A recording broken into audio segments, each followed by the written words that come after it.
Hey there, story lovers. This is God of Fiction, and we're bringing you an epic adventure. What if Harry used the Blood-Traitor law to seize Malfoy Manor and evicted Lucius on his 11th birthday? Hit like, subscribe, and let's begin this journey. Chapter 1. The Law of Old Blood. The cupboard under the stairs smelled like dust, old shoes, and the lemon polish Aunt Petunia used on everything except Harry's little corner of the house. He'd stopped noticing the smell years ago, the same way he'd stopped noticing the spiders that built webs in the corner above his head, or the way the stairs creaked and groaned whenever Dudley thundered up and down them like a small, angry elephant. What Harry had never stopped noticing was the cold. It was the last day of June, and somehow the cupboard was still cold. The rest of number 4, Privet Drive, basked in the kind of thick, lazy summer heat that turned the front lawn yellow and made Uncle Vernon sweat through his shirts by noon. But the cupboard stayed cold. Harry had wondered about that for years. He'd stopped wondering. Some things just were. He was lying on his back on the thin mattress, knees bent because he'd grown again and his feet hit the wall now, reading a book he'd nicked from the local library's discard bin. It was a history of English common law, which sounded boring and mostly was, but Harry read anything he could get his hands on. Dudley didn't read, which meant books were the one thing Harry was allowed to have, because Dudley would never want them. The Dursleys had rules. Mostly unspoken, but Harry had mapped them the way a prisoner maps the patrol schedule of guards. Don't ask questions. Don't be better than Dudley at anything visible. Don't exist too loudly. Do the cooking, do the gardening, do the cleaning, and be grateful for the roof over your head, you ungrateful little freak. Harry wasn't grateful. He'd stopped pretending to be around age 7, when he'd realized that gratitude didn't make them treat him any better and defiance didn't make them treat him any worse. They'd settled into a kind of détente. Harry did his chores, stayed out of the way, and plotted. He wasn't sure what he was plotting toward. Just, away. Away from this cupboard, away from this house, away from the suffocating smallness of a life that had been chosen for him by people who didn't like him. Something was going to change. He could feel it the way you feel a storm coming, pressure in the air, a hum in the bones. He'd felt it building for weeks. Strange things kept happening. Stranger than usual, anyway. Last Tuesday, Dudley had cornered him behind the school and Harry had wished, desperately and furiously, to be somewhere else, and then he'd been on the school roof. Just like that. 1 second on the ground with Dudley's fist coming at his face, the next second sitting on warm tar paper 3 stories up, watching Dudley spin in confused circles below. Harry had almost laughed. Almost. He'd been too busy trying to figure out how to get down. And then there was the snake at the zoo, 3 weeks before that. Harry still thought about the snake. He'd talked to it. It had talked back. That wasn't normal. Harry knew it wasn't normal the same way he knew the cupboard's cold wasn't normal and the way his cuts healed too fast wasn't normal and the way plants grew better when he touched them wasn't normal. He wasn't normal. The Dursleys said it like an accusation. Harry had started to feel it like a promise. He turned a page of the law book without really seeing it, staring at the underside of the stairs. Tomorrow was his birthday. He'd be 11. Aunt Petunia would pretend it wasn't happening. Uncle Vernon would pretend it wasn't happening. Dudley would throw something at his head. Harry closed his eyes and listened to the house settle around him. The tick of the clock in the hallway. The murmur of the television in the sitting room, where Uncle Vernon was watching the news. The clink of dishes in the kitchen, where Aunt Petunia was cleaning up after a dinner Harry had cooked and been given the smallest portion of. Normal. Everything was normal. Then the doorbell rang. Harry's eyes opened. It was 9:30 at night. Nobody rang the doorbell at 9:30. The Dursleys didn't have friends who dropped by, they had dinner party acquaintances who scheduled weeks in advance and brought bottles of wine and talked about property values. He heard Uncle Vernon's chair groan as the big man hauled himself up, muttering. Heavy footsteps down the hall. The door opening. A pause. "Good evening, said a voice Harry had never heard before. It was clipped and precise, with a strange quality to it, like someone speaking English as a second language but speaking it perfectly. "I am here to see Mr. Harry Potter." Harry sat up so fast he cracked his head on the underside of a stair. "There's no one here by that name," Uncle Vernon said, which was his standard line and also a lie, and Harry could hear the particular quality of Uncle Vernon's voice that meant he was frightened. Harry knew that voice well. Uncle Vernon used it when things happened that he couldn't explain, things connected to Harry, things that were not normal. "Mr. Dursley," the voice said, and there was something in it now, something cold and sharp and faintly amused, "I can smell him from here. I can smell the magic on this house. I can smell the wards on the blood of the child you've locked in a cupboard. Do not waste my time with lies. I am not a patient creature, and I have not come a very long way to be turned away by a man in fuzzy slippers." Silence. Harry pressed his ear to the cupboard door. "Now," the voice continued, pleasant as a knife, "you will invite me in, or I will come in regardless, and you will not enjoy the difference." "Vernon." Aunt Petunia's voice from the kitchen, high and tight. "Vernon, who is it?" Uncle Vernon sputtered. "I don't, you can't just, this is my house." "Yes," the voice agreed. "It is. And it is also a house built on stolen gold, maintained by an abused child, and protected by wards that I could dismantle in the time it takes you to finish your sentence. Invite me in." Harry pushed open his cupboard door and stepped into the hallway. Uncle Vernon stood in the front door, filling most of it with his considerable bulk, and beyond him, standing on the front step in the yellow glow of the porch light, was the most extraordinary person Harry had ever seen. He was short. Extremely short, barely 4 feet tall, and that was being generous. He wore a suit of dark charcoal, impeccably tailored, with a waistcoat of deep burgundy and a watch chain of what looked like real gold.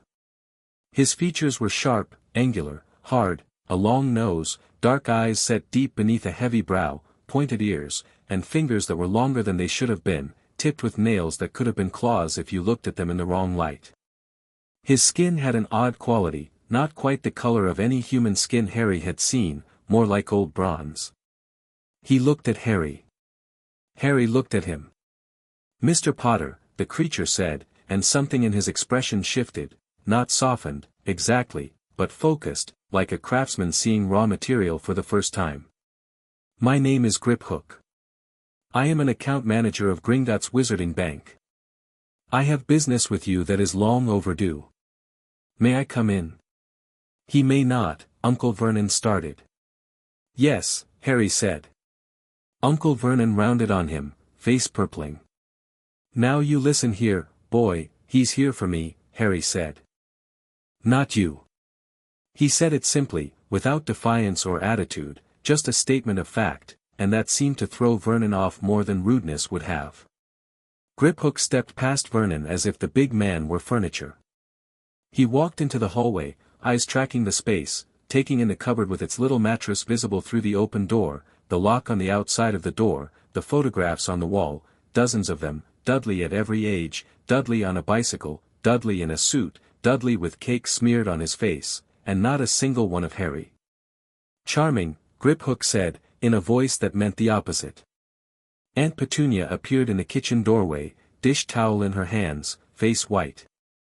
She looked at Griphook and something happened to her expression, recognition, and then terror, and then something older and more complicated that Harry couldn't read. "You," she whispered. "You're one of them." "I am a goblin, Mrs. Dursley. Your sister banked with us. As does your nephew." Griphook's dark eyes were merciless. "We have been trying to reach Mr. Potter for some time. Our letters were intercepted." He looked at Uncle Vernon when he said this. Vernon went from purple to white in the space of a heartbeat. "Letters?" Harry said. "Many letters, Mr. Potter. From the age of 7, as is customary for heirs of noble houses. None were answered. We grew concerned." Griphook's mouth moved in something that was not a smile. "Goblins take the welfare of our account holders very seriously. Particularly the very valuable ones. I want you out of my house, Vernon managed. I want you out right now, or I'll call the police. Griphook reached into his breast pocket and produced a card. He held it up between two long fingers. Please do. I should enjoy explaining to them why a child sleeps in a cupboard while 4 bedrooms sit upstairs. I should enjoy showing them the locks. I should enjoy describing the caloric intake of the average child in this household versus the caloric intake of Mr. Potter specifically, which our healers have estimated from the magical signature of his wards. Vernon's mouth opened and closed. Sit down, Uncle Vernon, Harry said quietly. And Vernon sat. Right there on the hallway stairs, like his legs had given out. Maybe they had. Griphook turned to Harry. Is there a room where we might speak privately, Mr. Potter? Harry almost laughed. Not really. There's the kitchen, but, the kitchen will do. They sat at the kitchen table, Harry on one side, Griphook on the other, Aunt Petunia hovering by the sink like she wanted to flee but couldn't make herself move. Griphook set a leather briefcase on the table and opened it, and Harry noticed that it was much, much larger on the inside than the outside, containing what looked like dozens of folders, rolled parchments, and at least one object that glowed faintly gold. Let me be plain with you, Mr. Potter, Griphook said. I don't do well with delicacy, and I suspect you don't either. I don't, Harry agreed. Good. You are a wizard. You come from a long line of wizards. Your parents, James and Lily Potter, were murdered by a dark wizard called Lord Voldemort on October 31st, 1981. You survived his killing curse, the only person ever known to do so, and you have been famous in our world since that night. You are called the boy who lived. Griphook laid this out the way a banker lays out figures, precise, unemotional, factual. Harry sat very still. The kitchen seemed to have gotten smaller. Or maybe he'd gotten larger. He could feel something expanding in his chest, not surprise, exactly. Recognition. Like he'd known this, somehow, the way you know the shape of a word before you learn to read it. My parents were murdered, he said. Yes. I was told they died in a car crash. Behind him, Aunt Petunia made a small sound. Griphook's eyes flicked to her, then back to Harry. They did not die in a car crash. They died protecting you. Your mother's sacrifice created a powerful magical protection that resides in your blood and has been maintained by your residence here, with her sister, who shares that blood. This is, I believe, why you were placed here. It is also why certain parties have been, reluctant to remove you, despite the conditions. Certain parties, Harry repeated. We will get to them. First, I must inform you of your financial and legal standing, which is considerable. Griphook withdrew a thick folder and opened it. The Potter family is ancient. Not merely old, ancient. Your family is one of the founding houses of Wizarding Britain, with a lineage that predates the Ministry of Magic, predates Hogwarts School, predates the Statute of Secrecy. The Potter Vault at Gringotts contains, he glanced at a figure, approximately 12 million galleons in liquid assets, with additional holdings in properties, investments, and artifacts. Harry's mouth was very dry. How much is a galleon worth? Approximately £5 at current exchange rates. Harry did the math. His hands were steady on the table, but his heart was doing something complicated. £60 million. Give or take. Your parents left a will, Griphook continued. It was sealed by the Wizengamot, the wizarding government, and has never been executed. You were to be placed with your godfather, Sirius Black. Instead, you were placed here. The will also designated several other guardians in sequence. None were contacted. Why? Because Albus Dumbledore, the chief warlock of the Wizengamot and headmaster of Hogwarts School, decided that the blood protection was more important than the will, and he had the political authority to enforce that decision. Griphook said this neutrally, but his fingers tightened on the folder's edge, just slightly. Goblins do not recognize the authority of wizards to override legal documents held in our vaults. This is one of several disputes between our institution and the wizarding government regarding your case, Mr. Potter. You said you'd been writing to me since I was 7. Since you were 7, yes. Standard procedure for heirs of noble houses. We received no response. We assumed you were being managed by your magical guardian, Dumbledore, and that he had his reasons. When our most recent letter was returned unopened with a Muggle postmark, we investigated. Griphook's voice went flat. We did not like what we found. Harry looked over his shoulder at Aunt Petunia. She was gripping the edge of the counter, knuckles white, eyes fixed on the floor. You knew, he said. It wasn't a question. Your mother was a witch, Petunia whispered, and it cost her something to say it. Harry could see the old wound in her face, the old jealousy, the old fear. She got her letter when she was 11. She went away to that school and she came back different every year, more and more, until she wasn't my sister anymore. She was theirs.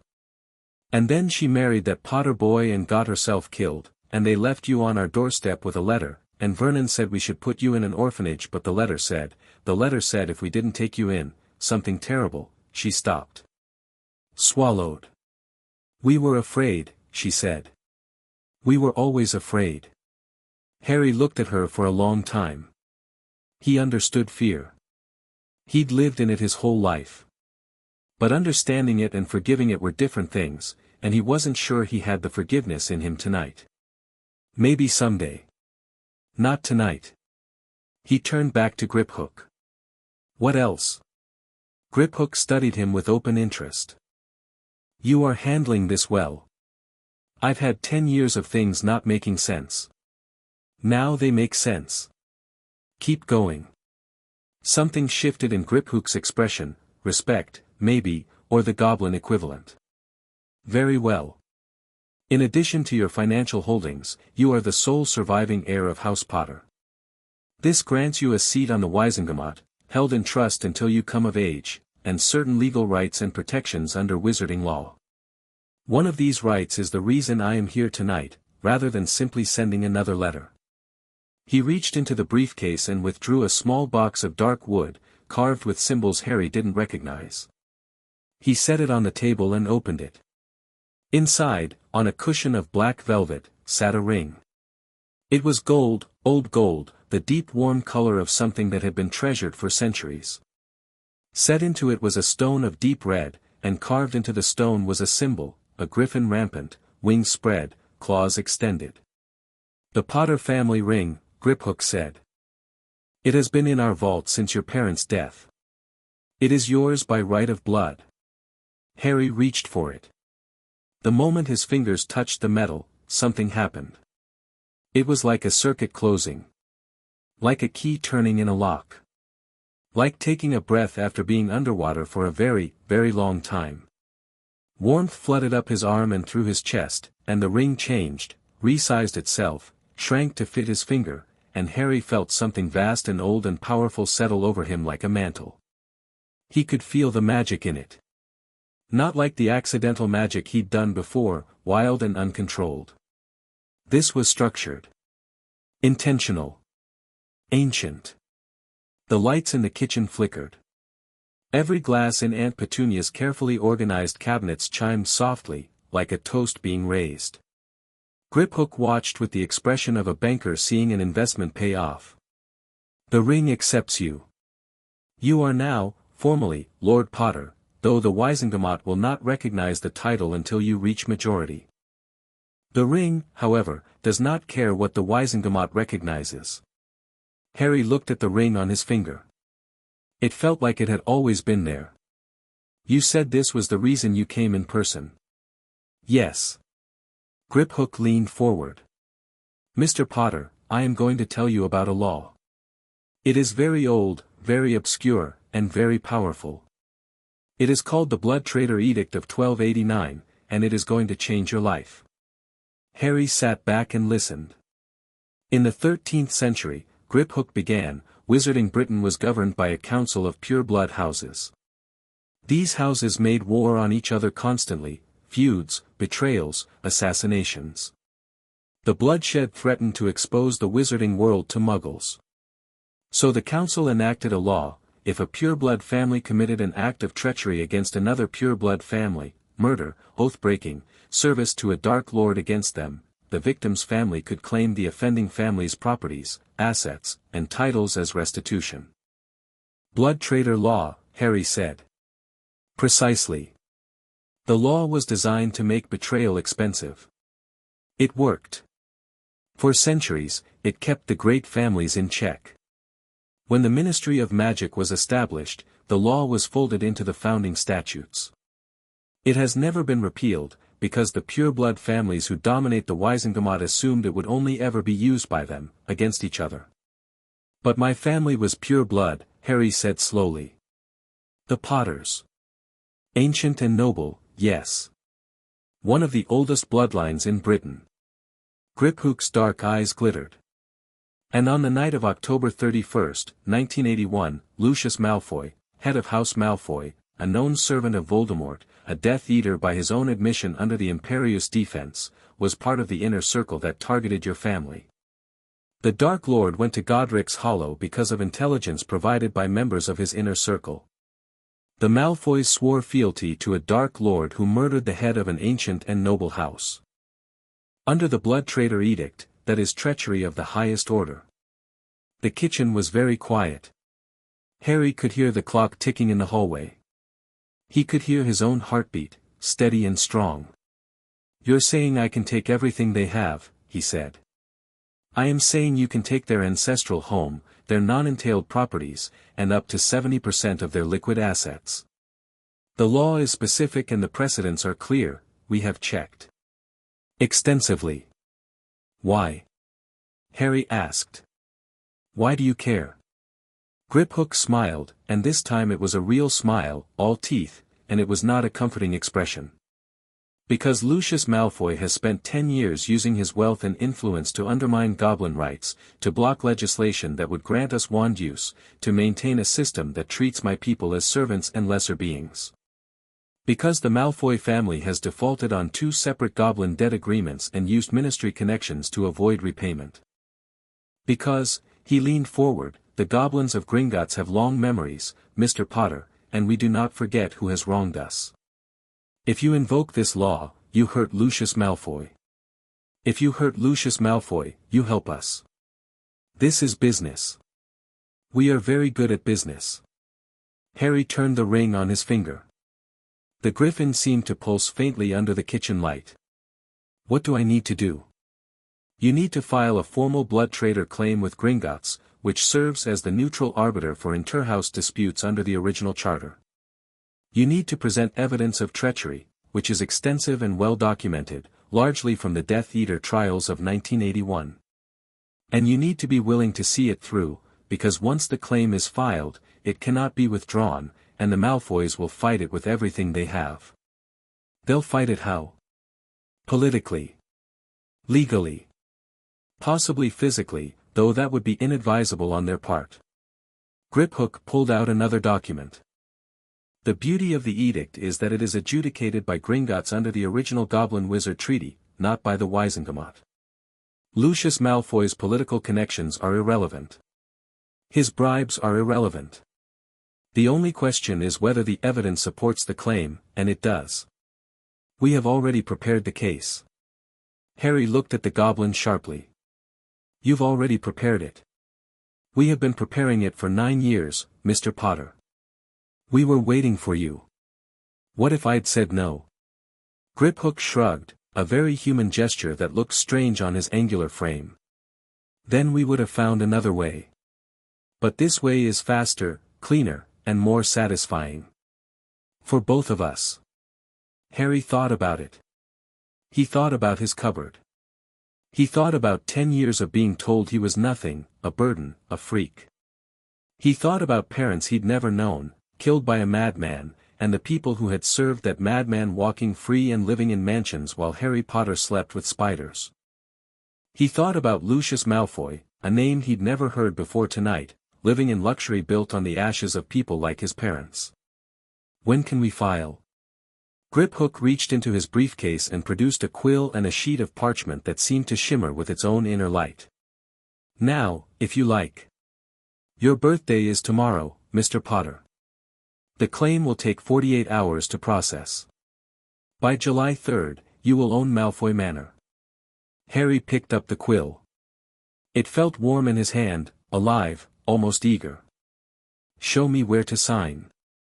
The parchment was written in an archaic style that Harry could mostly follow, full of whereas and therefores and in accordance withs. Griphook walked him through every clause, every provision, every consequence.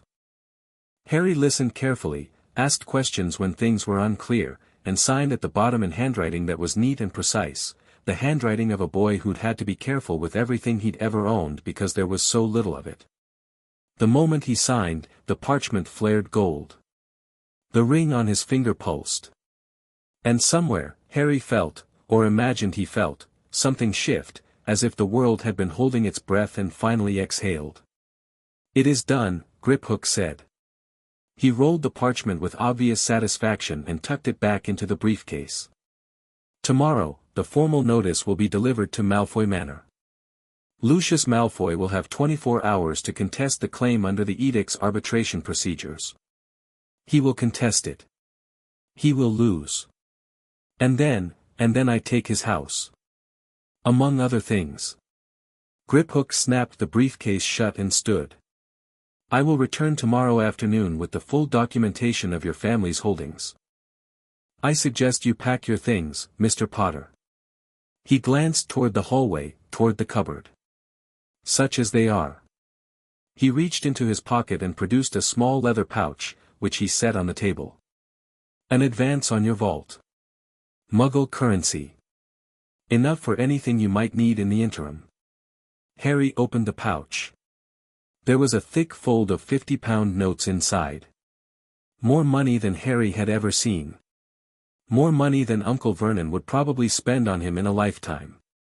One more thing, Griphook said, pausing at the kitchen door.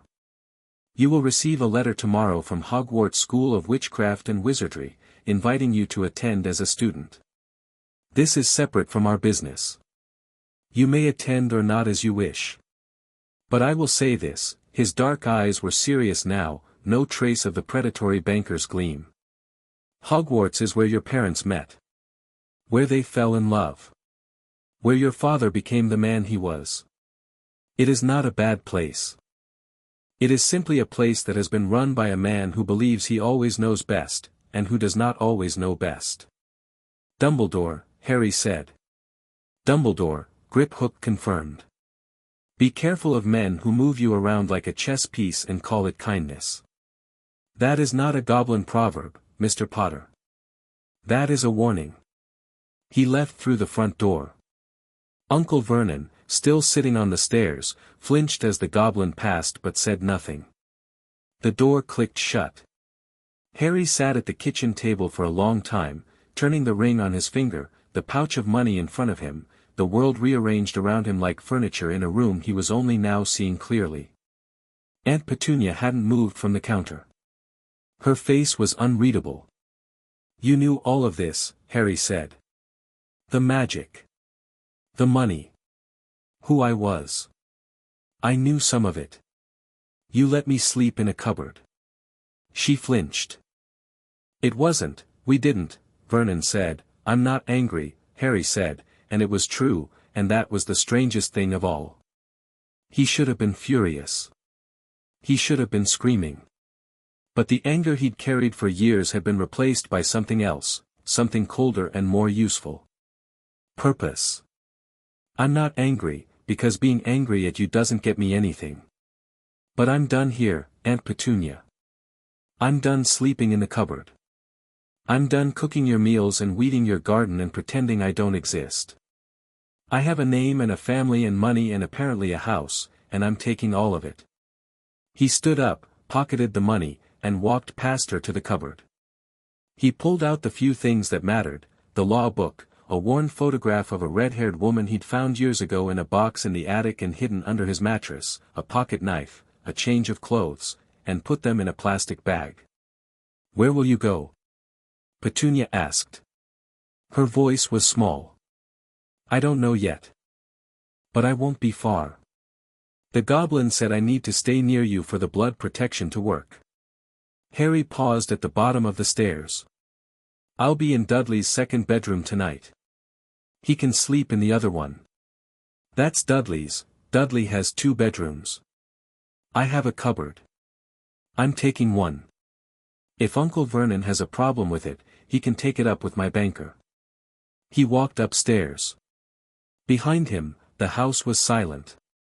Dudley's second bedroom was full of broken toys and discarded electronics, a computer with a cracked screen, a bicycle with a bent wheel, an air rifle, boxes of games with missing pieces. Harry shoved enough of it aside to reach the bed, pulled back the dusty covers, and lay down on a real mattress for the first time in his memory. He stared at the ceiling.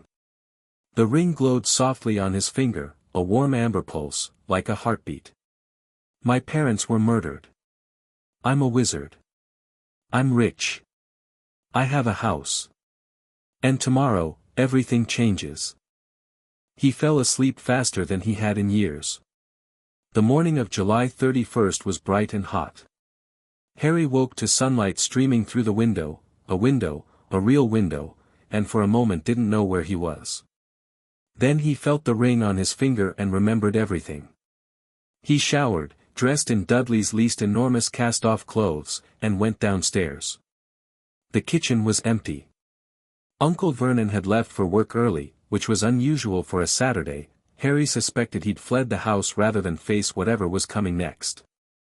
Aunt Petunia was in the garden, visible through the kitchen window, attacking the rose bushes with a ferocity that suggested she was imagining they were someone's neck. Dudley was still asleep. An owl was sitting on the kitchen table. It was a tawny owl, rather handsome, with a letter tied to its leg. It hooted at Harry with an air of professional competence, held out the leg, and waited. Harry untied the letter. The envelope was made of thick, yellowish parchment, and the address was written in emerald green ink, Mr. H. Potter, the second bedroom 4, Privet Drive, Little Whinging, Surrey. He turned it over. A purple wax seal bore a coat of arms, a lion, an eagle, a badger, and a snake surrounding a large letter H. He opened it. Dear Mr. Potter, we are pleased to inform you that you have been accepted at Hogwarts School of Witchcraft and Wizardry. Please find enclosed a list of all necessary books and equipment. Term begins on September 1st. We await your owl by no later than July 31st. Harry read it twice, then looked at the owl. I need to send a reply. The owl hooted. He found a pen, turned over the supply list, and wrote, I accept. Harry Potter. He tied it to the owl's leg, and it took off through the open window with a businesslike flap. The rest of the morning passed in a strange calm. Harry made himself breakfast, as much as he wanted, for the first time, without worrying about portions, and sat at the kitchen table reading through the Hogwarts supply list. Cauldrons.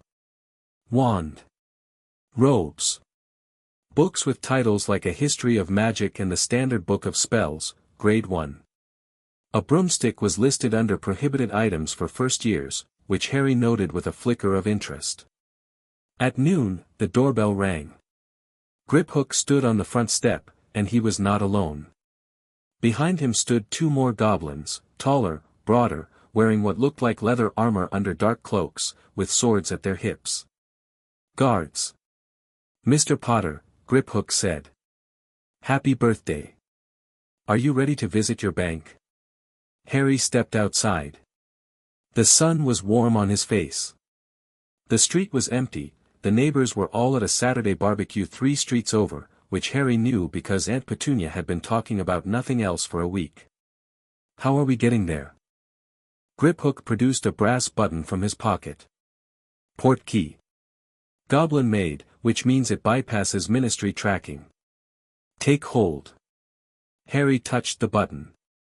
The world hooked behind his navel and pulled, and then everything was spinning, colors and light and a roaring in his ears, and then his feet slammed into solid marble and he stumbled but didn't fall. He was standing in a vast hall of white stone, lit by enormous chandeliers of crystal and gold, and around him, goblins were everywhere, behind counters, at desks, hurrying along corridors with ledgers and bags of coins. The ceiling was so high it disappeared into shadow. The floor was polished to a mirror shine. The air smelled of metal and old stone and money. Gringotts. "Welcome to the bank, Mr. Potter," Griphook said. "Come. The director is waiting." They walked through the main hall, past long counters where goblins weighed coins and examined gemstones and wrote in enormous ledgers. Every goblin they passed looked up, and Harry felt their eyes on him, sharp, assessing, curious. Some of them inclined their heads. One very old goblin with a long white beard actually bowed, just slightly, from behind his counter. "They know who I am," Harry said. "You are the wealthiest individual client in this bank," Griphook said. "And you are about to become considerably wealthier." "Yes, Mr. Potter. They know who you are." They passed through a door of dark bronze into a corridor lit by torches that burned with green flame, and then through another door, this one of solid gold, inscribed with runes that seemed to writhe and shift when Harry looked at them directly. Beyond the golden door was an office. It was enormous, larger than the Dursley's entire ground floor, with walls lined in weapons, tapestries, and maps. Behind a desk carved from a single piece of black stone sat the largest goblin Harry had seen yet, not tall, but broad, built like a boulder given arms and ambition.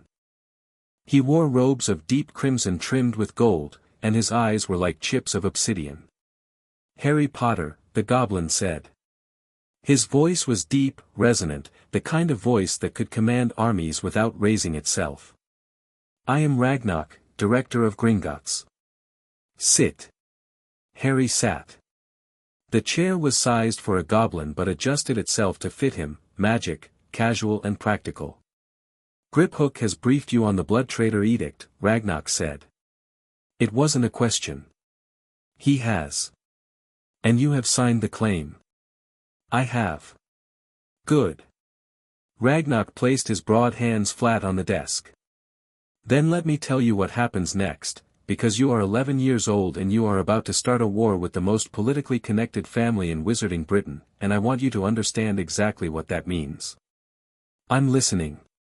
The formal notice was delivered to Malfoy Manor at dawn this morning. Lucius Malfoy has 24 hours to file a contest.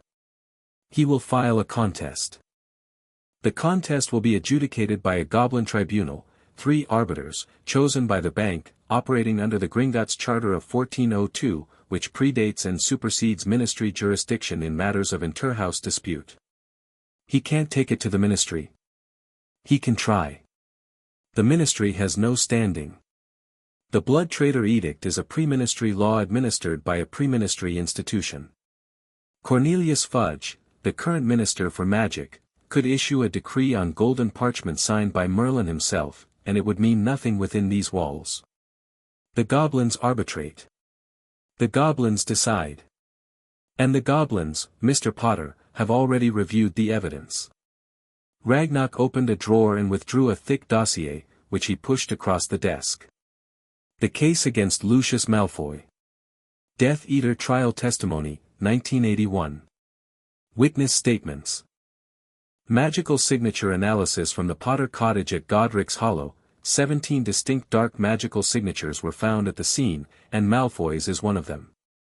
He was not present at the murder itself, but he was part of the operation that targeted your family. The edict does not require direct participation in the killing. It requires treachery against an ancient and noble house in service to a Dark Lord. The evidence is beyond dispute. Harry flipped through the dossier. He couldn't read most of it. The legal language was dense and the magical terminology was foreign, but he understood enough. Photographs of a ruined cottage. Transcripts of testimony. Names he didn't recognize. And one name he did, Malfoy, Lucius Abraxas.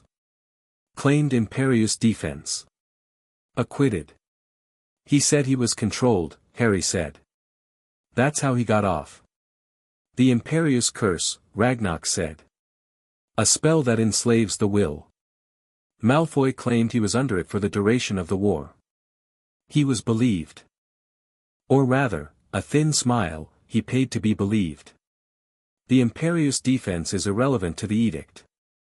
The law does not ask whether the treachery was willing. It asks whether it occurred. Malfoy bore the dark mark. Malfoy served the Dark Lord.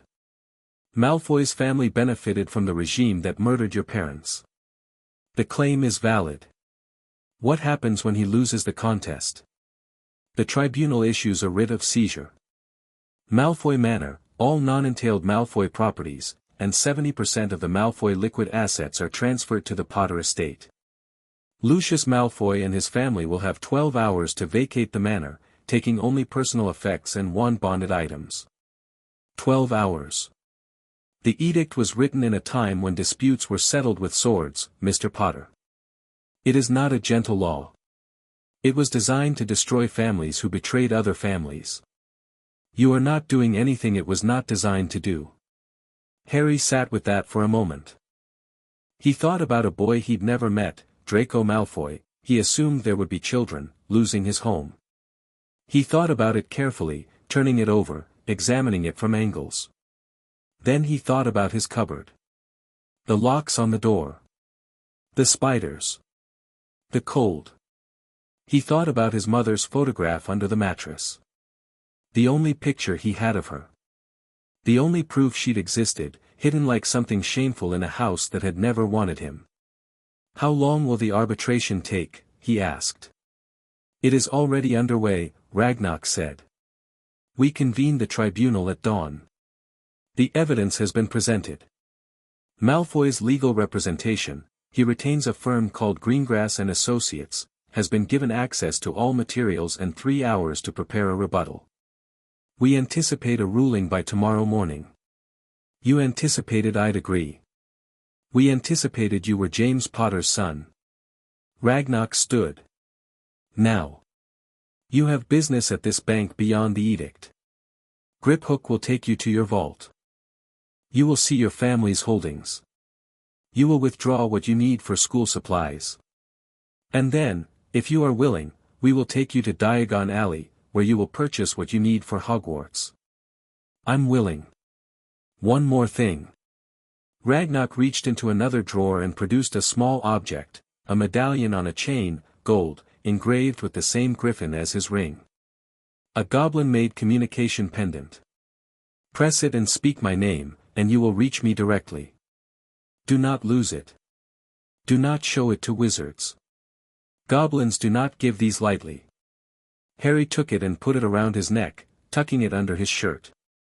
The metal was warm against his skin. Thank you, he said. Ragnarok tilted his head, studying him with those dark, ancient eyes. Do not thank me, Mr. Potter. This is not generosity. This is strategy.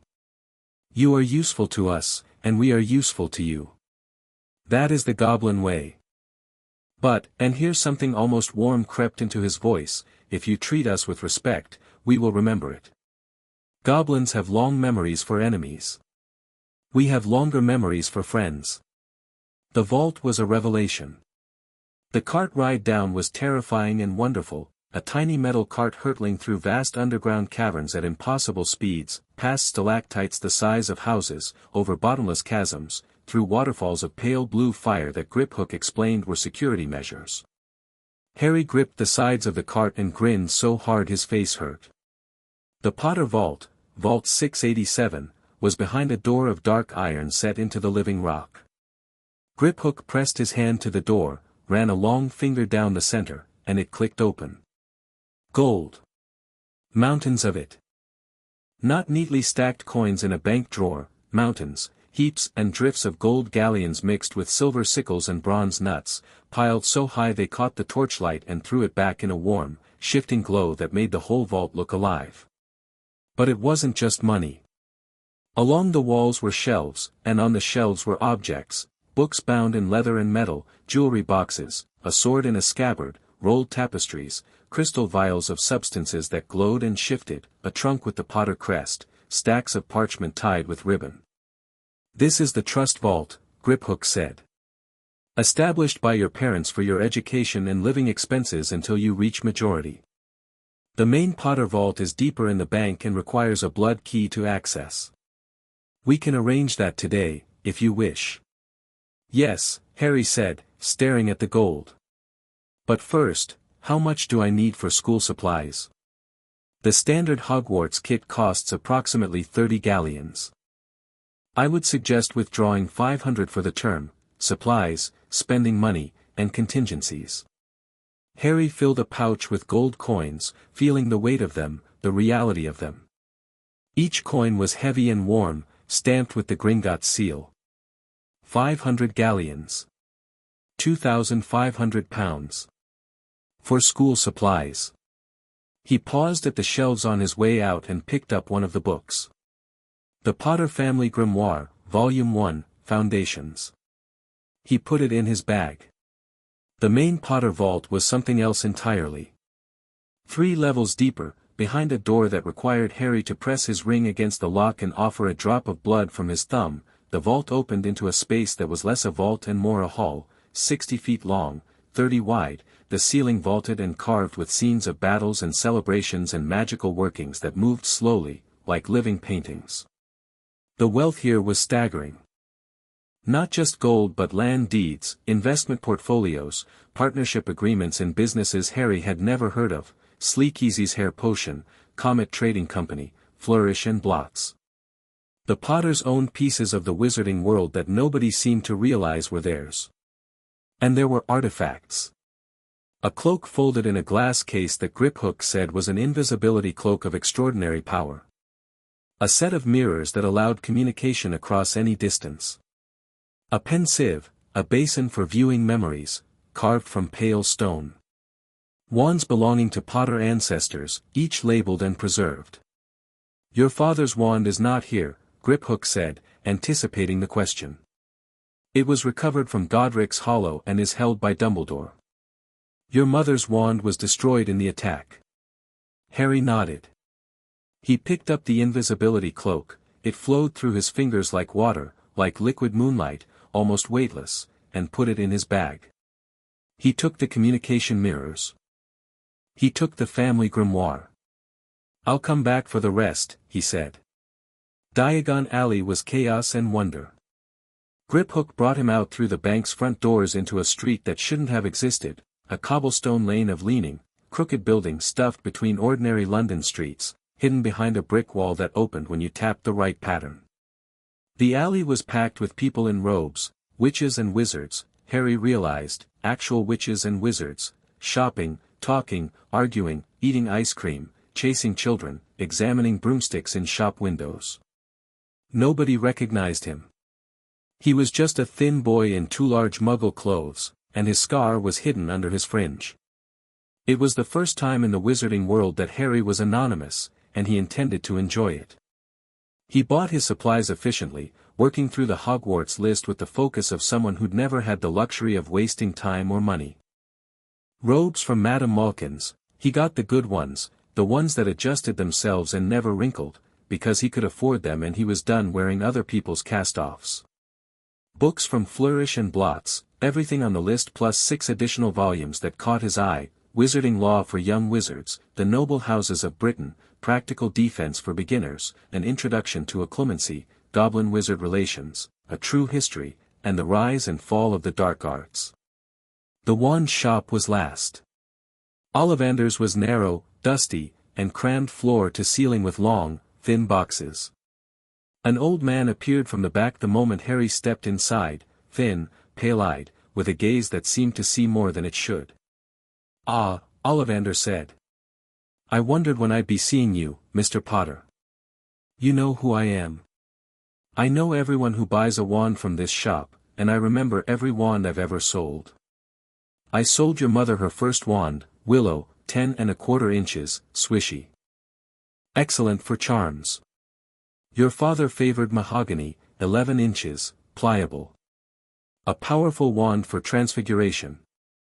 Ollivander's pale eyes settled on Harry's scar. And I am sorry to say I sold the wand that gave you that scar. 13 1/2 inches. You. Curious, what that wand did. He began pulling boxes from shelves and opening them, handing Harry wands one after another. Each time Harry waved one, something went wrong, a stack of boxes exploded, a window cracked, a lamp caught fire. Ollivander didn't seem bothered. If anything, he seemed increasingly excited, pulling wands faster, muttering to himself, his eyes bright. Tricky customer. Not to worry, we'll find the right one, or rather, it will find you.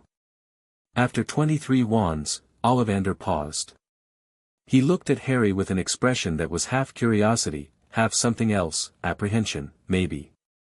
I wonder, he said softly, and disappeared into the back of the shop. When he returned, he carried a single box with the careful reverence of a man handling dynamite. Holly and phoenix feather. 11 inches. Nice and supple. Harry took the wand, and the world sang. Warmth flooded through his hand, up his arm, through his chest. The wand sent up a shower of red and gold sparks that exploded against the ceiling like tiny fireworks, and Harry felt something click into place inside him, the same feeling as the ring, but deeper, more personal. This wasn't inheritance. This was him. Oh, bravo, Ollivander whispered. Yes, yes, very good.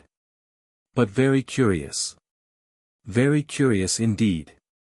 What's curious? Ollivander fixed him with those pale eyes. The phoenix whose tail feather resides in your wand gave another feather. Just one other. It is curious that you should be destined for this wand, when its brother gave you that scar. The shop was quiet. Dust motes turned in the afternoon light. The wand that killed my parents, Harry said. Yes.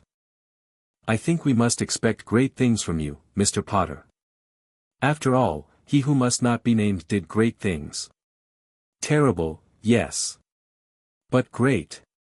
Harry paid for the wand, 7 galleons, and left the shop with it holstered in a wrist sheath he'd bought from a leather goods store 2 doors down. The afternoon sun was angling through the alley, painting everything gold, and Harry stood in the middle of the cobblestone street with his bags of supplies and his new wand and his family ring and felt, for the first time in his life, like himself. Not the boy in the cupboard. Not the freak. Not the burden. Harry Potter. Head of an ancient and noble house. Wizard. And by tomorrow morning, the owner of Malfoy Manor. He pressed the medallion against his chest. Grip hook. A moment later, the goblin appeared around the corner of Gringotts, moving fast. Mr. Potter. Is there a place I can stay tonight? Somewhere that isn't Privet Drive. The Leaky Cauldron rents rooms. It is the pub at the entrance to the alley. Or, Grip Hook hesitated, which was unusual for him. Gringotts has guest quarters.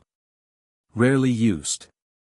They are not luxurious by wizard standards, but they are secure, and you would have access to the bank's resources. Gringotts, Harry said without hesitation. I want to read the rest of the Malfoy case file tonight. And the Potter family grimoire. And I want to know everything about the Wisengamot, the ministry, and every person who's going to try to stop me from taking that house. Grip Hook looked at him for a long moment. Then he did something Harry hadn't seen a goblin do, he laughed. It was short, sharp, and genuine. Your father, he said, was a good man, but a careless one. He spent money like water and trusted too easily and thought the best of people who did not deserve it. I managed his accounts for 3 years before his death, and I liked him, and I will never understand how he survived as long as he did. He shook his head. You are not your father, Mr. Potter. No, Harry agreed. I'm not. Good. Come. I will have dinner sent to your room, and the full case file delivered within the hour. And Mr. Potter, yes. Happy birthday. Harry spent the night reading. The Gringotts guest quarters were exactly as Grip Hook had described, not luxurious but secure, a small room of stone and dark wood with a comfortable bed, a desk, a lamp that burned without heat or smoke, and a silence so deep it felt like being at the bottom of the ocean. Harry spread the case files across the desk and read everything. The Potter family grimoire told him about his bloodline. The Potters had been warriors, inventors, healers, troublemakers. They'd fought in goblin wars, on both sides, at various times, helped establish the ministry, produced 3 ministers for magic, and maintained a tradition of what the grimoire called principled defiance, a tendency to oppose authority when authority was wrong, regardless of the consequences. Harry liked that. It felt right. The Malfoy case file told him about his enemy. Lucius Malfoy was 41 years old, married to Narcissa née Black, with one son, Draco, who was Harry's age. He'd claimed the Imperius defense at trial and been acquitted, one of many Death Eaters who'd bought their way out of Azkaban with gold and connections. Since the war, he'd rebuilt the Malfoy political machine, seats on the Hogwarts Board of Governors, major donor to the ministry, close ally of Cornelius Fudge, quiet patron of pure-blood supremacist organizations that stopped short of illegality. He was rich, powerful, connected, and accustomed to winning. He had never lost a fight that mattered. Harry closed the file and stared at the stone ceiling. Tomorrow, he thought. Tomorrow you lose one. He fell asleep with the grimoire open on his chest and the ring glowing softly on his finger, and dreamed of a house he'd never seen, vast, pale, surrounded by gardens and peacocks, a house built on blood money and old cruelty, a house that was about to change hands. In the dream, the front door was already open, and it was waiting for him. Somewhere in Wiltshire, in a manor that had belonged to Malfoys for 7 centuries, Lucius Malfoy sat in his study staring at a piece of parchment that had arrived at dawn by goblin courier, and his hands were shaking. Not with fear. With rage. The parchment bore the seal of Gringotts and the text of a Blood-Traitor claim filed under the Edict of 1289, naming Lucius Abraxas Malfoy as the respondent and Harry James Potter as the claimant, and it demanded the surrender of Malfoy Manor and 70% of the Malfoy estate within 48 hours of adjudication. Lucius read it 3 times. Then he summoned his solicitor, his political allies, and his wife, in that order. The war had begun. Chapter 2, Eviction Day. The morning of July 2 broke grey and overcast across Wiltshire, the sky heavy with clouds that couldn't decide if they wanted to rain. Malfoy Manor sat in the middle of its grounds like a pale stone crown, surrounded by immaculate gardens, ancient yew hedges, and white peacocks that strutted across the lawns with the casual arrogance of creatures that had never been threatened by anything. That was about to change. Harry woke in the Gringotts guest quarters at 5:30, already sharp, already thinking. He'd slept 4 hours and felt like he'd slept 8. The ring was warm on his finger, it had been warm all night, pulsing gently, as if it knew what was coming. He washed, dressed in his new robes, black, well-fitted, the Potter crest embroidered in gold thread on the breast, and studied himself in the small mirror above the basin. A thin boy with dark hair and green eyes and a scar like a lightning bolt looked back at him. Not impressive. Not yet. But the robes helped, and the ring helped more, and the expression on his face, calm, focused, older than 11, helped most of all. He strapped the holly wand to his wrist, tucked the invisibility cloak into the expanded inner pocket of his robe, a feature he'd asked Madame Malkin to add, and she'd done it with a knowing smile, and pressed the communication medallion. Grip hook. The goblin arrived at his door within 2 minutes, dressed in the same impeccable charcoal suit as the day before, briefcase in hand, flanked by the 2 armored guards. The tribunal ruled at 4 this morning, Griphook said without preamble. Unanimous. The Blood-Traitor claim is upheld in full. Harry let out a breath he hadn't realized he'd been holding. Malfoy's contest. His solicitors argued 3 points. First, that the Imperius defense at trial constituted a legal finding of non-culpability, and therefore no treachery occurred. The tribunal rejected this. The edict predates the Imperius defense by 6 centuries and does not recognize it. Second, that the Potter family was not, in fact, pure blood, because your mother was Muggle-born, therefore the edict, which applies only to inter-pureblood treachery, should not apply. And the tribunal found that the Potter line is pure blood for purposes of the edict, and that your mother married into the house and was therefore under its protection at the time of the attack. The edict protects the house, not the individual bloodline. A rather elegant interpretation that the Malfoy solicitors were unprepared for. Griphook's thin mouth twitched. Third, they argued that seizure of Malfoy Manor specifically was disproportionate, as the manor predates the offense and constitutes the ancestral seat of House Malfoy. The tribunal found that the edict makes no exception for ancestral properties. In fact, the edict specifically targets ancestral properties. That was the entire point. To make treachery so costly that no family would risk it. So it's done. It's done. The writ of seizure has been issued. Lucius Malfoy has until 7 o'clock this evening to vacate the property with personal effects and bonded items only. All furnishings, artifacts, and non-personal property remain with the house. Harry nodded. When do we go? The writ will be served at 9 o'clock this morning by a goblin enforcement team. However, Griphook paused. There is a complication. Tell me. Lucius Malfoy contacted the ministry at midnight. Cornelius Fudge, the Minister for Magic, attempted to issue an emergency injunction blocking the writ. The injunction was delivered to Gringotts at 2 o'clock this morning. And? Griphook smiled. It was the smile of a creature whose ancestors had fought wars over gold and won every single one. And Ragnarok sent it back with a note reminding the minister that Gringotts operates under sovereign charter and that any attempt to interfere with goblin adjudication of interhouse disputes constitutes a violation of the Treaty of 1402, which would trigger the immediate freezing of all ministry accounts held at the bank. Harry stared at him. You threatened to freeze the government's money. We reminded them of existing treaty obligations. The injunction was withdrawn at 3 o'clock. However, Fudge has sent Amelia Bones, head of the Department of Magical Law Enforcement, to observe the eviction and ensure it proceeds lawfully. This is actually in our favor. Bones is honest, competent, and has no love for Lucius Malfoy. Her presence legitimizes the process. Anyone else? Dumbledore has requested to be present. Ragnarok denied the request. This is goblin business on goblin authority, and the chief warlock has no standing. A pause. He will likely come anyway. Dumbledore does not accept no gracefully. Then let him come. Harry picked up his bag. I'm ready. The portkey deposited them on a country lane about a quarter-mile from Malfoy Manor's main gate. The air smelled of rain and cut grass, and somewhere nearby a bird was singing, oblivious to the small army assembling on the road. The goblin enforcement team was already there, 12 goblins in full battle armor, polished to a mirror shine, each carrying a curved sword and what Harry recognized from his reading as a goblin war axe, the kind that could cut through magical shields like paper.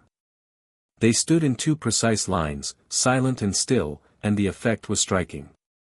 These were not bankers. These were soldiers. At their head stood a goblin Harry hadn't met, female, he thought, though it was hard to tell with goblins, wearing armor of dark silver etched with red runes. She carried no visible weapon, but magic radiated off her like heat from a furnace. Harry could feel it pressing against his skin. Mr. Potter, she said, inclining her head. I am Blood Axe. I command the enforcement division. The Manor's wards have been notified of the ownership transfer. They will not resist us. The wards have been notified. Manor wards are semi-sentient. They recognize the authority of the writ. As of 4 o'clock this morning, the wards of Malfoy Manor consider you their master. The family inside is, legally and magically, trespassing on your property. Something about that hit Harry in a way he hadn't expected. Not triumph, not yet, but a strange, fierce satisfaction, like a key turning. His property. His wards. His house. Let's go, he said. They walked up the lane toward the gates. The goblin soldiers fell in around Harry in a protective formation, 6 in front, 4 behind, 2 on the flanks, with Griphook at his right hand and Blood Axe at his left. Their boots rang on the road in perfect unison. The gates of Malfoy Manor were wrought iron, 20 feet tall, worked into elaborate serpentine patterns that moved subtly when you looked at them, metal snakes slithering through metal vines. They were beautiful and they were meant to intimidate, and they opened as Harry approached without being touched. "The wards welcome you," Blood-Axe said. They walked up a long gravel drive lined with ancient yew trees. The manor came into view gradually, revealing itself piece by piece, first the chimneys, then the roofline, then the upper floors, then the full facade. It was enormous.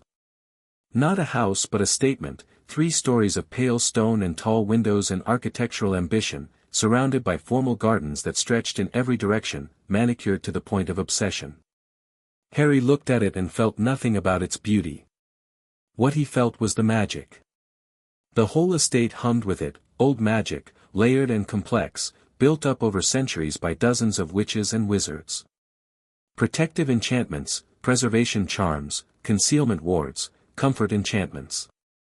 And underneath all of it, something darker, a thread of magic that felt wrong, oily, like touching something rotten in the dark. "Dark artifacts," Griphook murmured, noticing his expression. "The manor is rumored to contain one of the largest private collections of dark magical objects in Britain. They are now yours, and I would recommend a thorough audit." 2 figures waited at the end of the drive, near the manor's front entrance. Harry recognized neither, but Griphook identified them as they approached. Amelia Bones, head of the DMLE. The wizard with her is Kingsley Shacklebolt, senior Auror. Both competent. Both fair. Amelia Bones was a square-jawed woman with close-cropped gray hair and the bearing of someone who had spent her life dealing with people who wasted her time. She wore dark red robes and a monocle that Harry suspected was enchanted. She watched the approaching goblin column with an expression that was carefully neutral, but Harry caught the slight widening of her eyes when she saw him, a boy, 11 years old, walking at the center of a goblin war party toward one of the most powerful families in Britain. "Mr. Potter," she said as he reached her. Her voice was brisk, professional. "I am Amelia Bones, head of the Department of Magical Law Enforcement. I am here in an observational capacity to ensure this process is conducted lawfully." "Madam Bones." Harry offered his hand. She took it, and he felt her grip tighten slightly when she saw the Potter ring. "Thank you for coming. I understand Minister Fudge tried to stop this." Something flickered in her eyes, surprise, maybe, that he knew that. "The minister's injunction was withdrawn. The writ of seizure is legally valid. Whatever my personal opinions on the matter, the law is clear." "Do you have personal opinions on the matter?" She looked at him for a long moment, this thin boy in his new robes with his ancient ring and his goblin army. "I think," she said carefully, "that the law is a fascinating thing, Mr. Potter. It cuts in directions that people don't always expect." The Auror beside her, Shacklebolt, a tall black man with a shaved head and an earring, built like he'd been carved from a single piece of hardwood, said nothing, but he gave Harry a look that might have been respect, or might have been assessment, or might have been both. "The Malfoys are inside," Bones said. "They've been informed. They are, not pleased." "I wouldn't expect them to be," Harry said. "Shall we?" They climbed the front steps, broad stone steps, worn smooth by centuries of Malfoy feet, and Blood-Axe raised her hand to knock on the door. Before her fist connected, the door opened. Lucius Malfoy stood in the entrance hall of his ancestral home, and he was exactly what Harry had expected and nothing like what Harry had expected, both at the same time. He was tall, over 6 feet, lean, with white blonde hair that fell past his shoulders and a face that was handsome in a cold, architectural way, all sharp planes and angles. He wore robes of black velvet that probably cost more than everything Harry had ever owned combined, and he held a cane with a silver serpent's head that Harry immediately clocked as a wand sheath. His eyes were gray and flat, like winter ice over deep water, and they locked onto Harry with an intensity that would have made most adults take a step back. Harry didn't take a step back. "Mr. Malfoy," Blood-Axe said, her voice ringing in the stone entrance hall. "I am Blood-Axe of the Gringotts Enforcement Division. I am here to execute writ of seizure 774, issued under the Blood-Traitor Edict of 1289, transferring ownership of this property and associated assets from House Malfoy to House Potter. You have been served formal notice. The tribunal has ruled. You have until 7 o'clock this evening to vacate the premises. Lucius didn't look at her. He looked at Harry. His expression was controlled, rigidly, precisely controlled, but his knuckles were white on the serpent head cane, and a muscle in his jaw was jumping. So, he said. His voice was silk over steel. The boy who lived. Come to take my home. I've come to take what's mine, Harry said. By law. By a dead law. A relic. A legal curiosity that hasn't been invoked in 400 years, dug up by goblins with a grudge and handed to a child who doesn't understand what he's doing. I understand exactly what I'm doing, Mr. Malfoy. I'm holding your family accountable for serving the man who murdered my parents. The law says I can. The tribunal says I can. Your own solicitors couldn't find a way to stop me. Harry kept his voice even, conversational. If you'd like to explain to me why I'm wrong, I'm happy to listen. But I've read the case file. I've seen your dark mark testimony. And I've seen the magical signatures from Godric's Hollow. Something shifted in Lucius's expression, a crack in the mask, quickly sealed. I was under the Imperious curse. The Wisengamot, the edict doesn't care about the Imperious defense. You know that. Your solicitors told you that. The edict cares about one thing: did a member of your house commit treachery against a member of mine in service to a Dark Lord? The answer is yes. Everything else is just you trying to avoid the consequences. The entrance hall was enormous, 2 stories of pale marble, a grand staircase sweeping up to a gallery, portraits lining the walls, a chandelier of crystal and silver that cast prismatic light across every surface. It was the most beautiful room Harry had ever been in, and he stood in it like he owned it, because he did. Lucius's grip on his cane shifted. The silver serpent's mouth opened slightly, and Harry saw the tip of a wand inside. I would advise against that, Blood-Axe said quietly.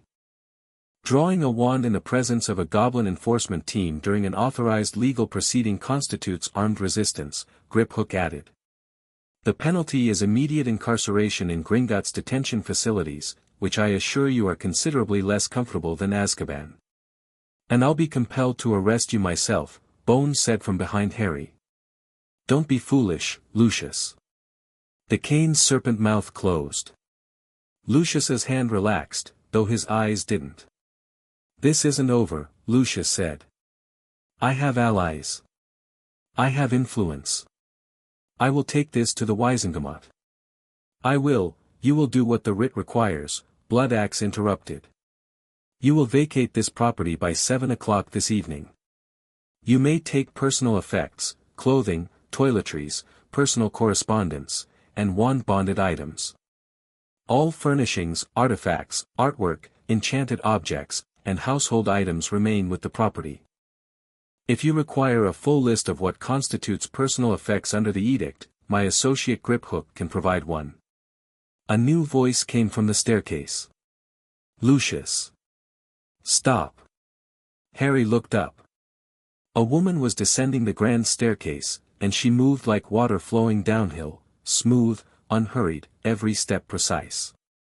She was beautiful in the way that expensive things are beautiful: pale skin, dark hair swept up, blue eyes that calculated everything they touched.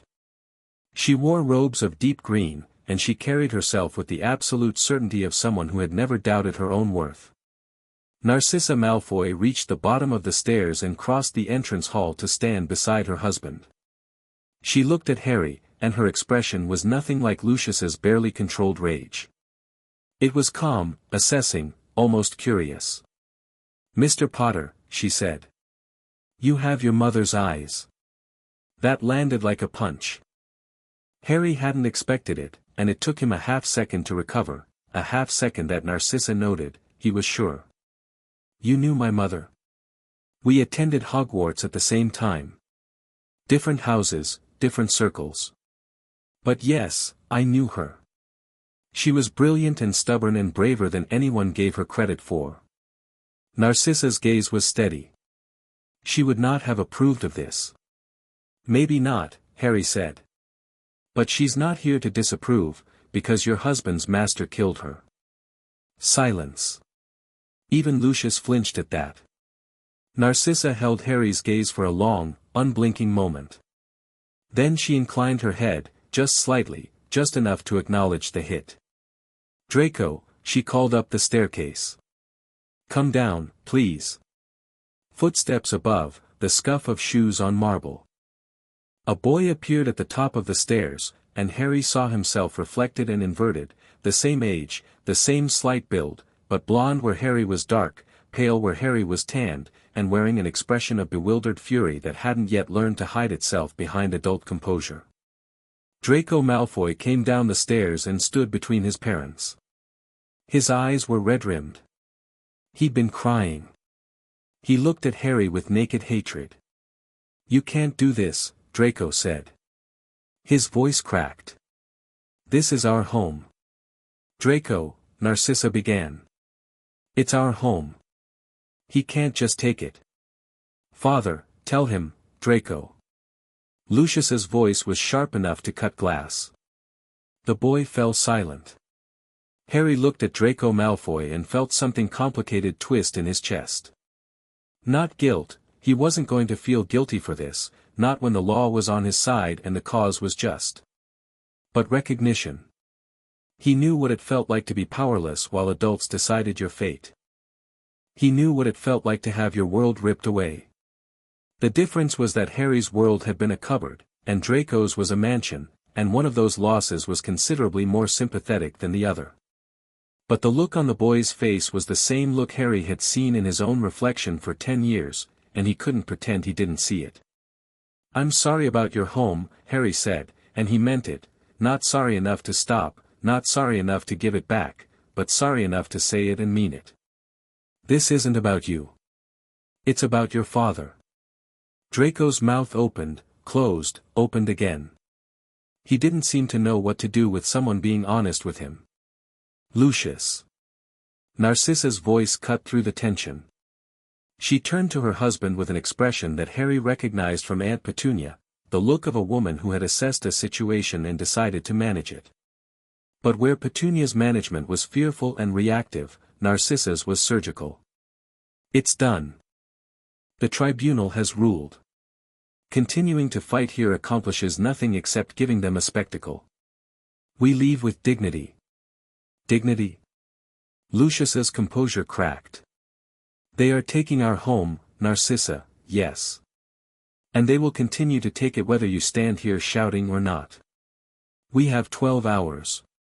I intend to use them wisely. She looked at Blood Axe. We will require access to the family bedrooms to collect personal effects. I assume that is permitted. Blood Axe inclined her head.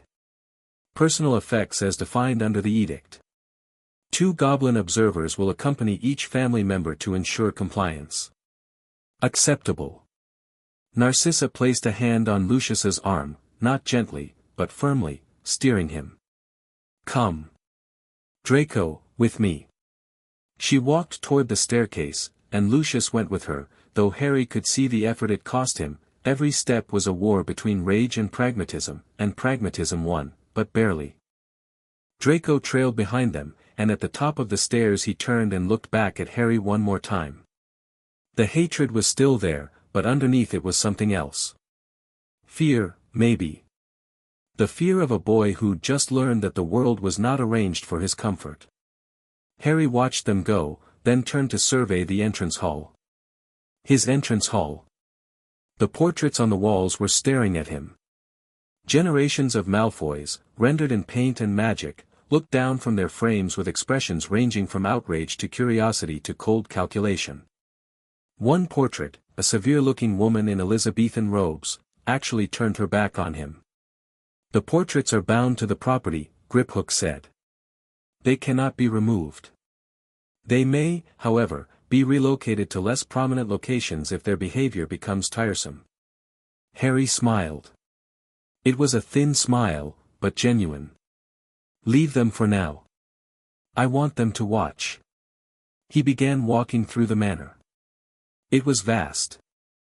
Room after room after room, each one decorated with the kind of wealth that didn't need to show off because it was so far beyond showing off that the concept didn't apply. Drawing rooms, sitting rooms, a library that took Harry's breath away, 2 stories tall, walls of books from floor to ceiling, with a rolling ladder and reading alcoves and a fireplace big enough to stand in. A dining room with a table that sat 30. A ballroom with a floor of black and white marble and mirrors that reflected not what was there but what could be, showing ghostly images of past events, dances, gatherings, celebrations. And underneath the beauty, the darkness. Harry could feel it, stronger as he moved deeper into the house. A study on the ground floor had a concealed door behind a bookshelf. Blood-Axe found it immediately, her runes flaring red, that opened onto a narrow stone staircase leading down. The Malfoy private vaults, Griphook said. Not connected to Gringotts. Personal storage. Almost certainly where the dark artifacts are kept. We'll audit it, Harry said. Not today. Today I want the house secured and the wards reset to my authority. He kept walking. The kitchens were in the basement, and they were staffed by house elves, small creatures with enormous eyes and bat-like ears, wearing pillowcases stamped with the Malfoy crest, who stared at Harry with a mixture of terror and desperate hope. There were 6 of them, huddled near the hearth. House elves are bound to the property, Griphook explained. They transfer with the estate. Harry crouched down to their level. The smallest one flinched back. I'm Harry Potter, he said. I'm the new owner of this house. I'm not going to hurt you.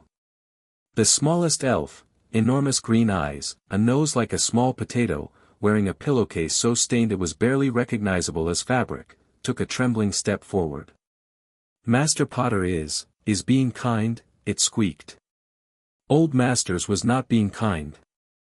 Old Masters was punishing Dobby for everything. For breathing too loud. For cooking eggs wrong. For looking at young Master's toys. Dobby, Harry said. That's your name? Yes, sir. Dobby, sir.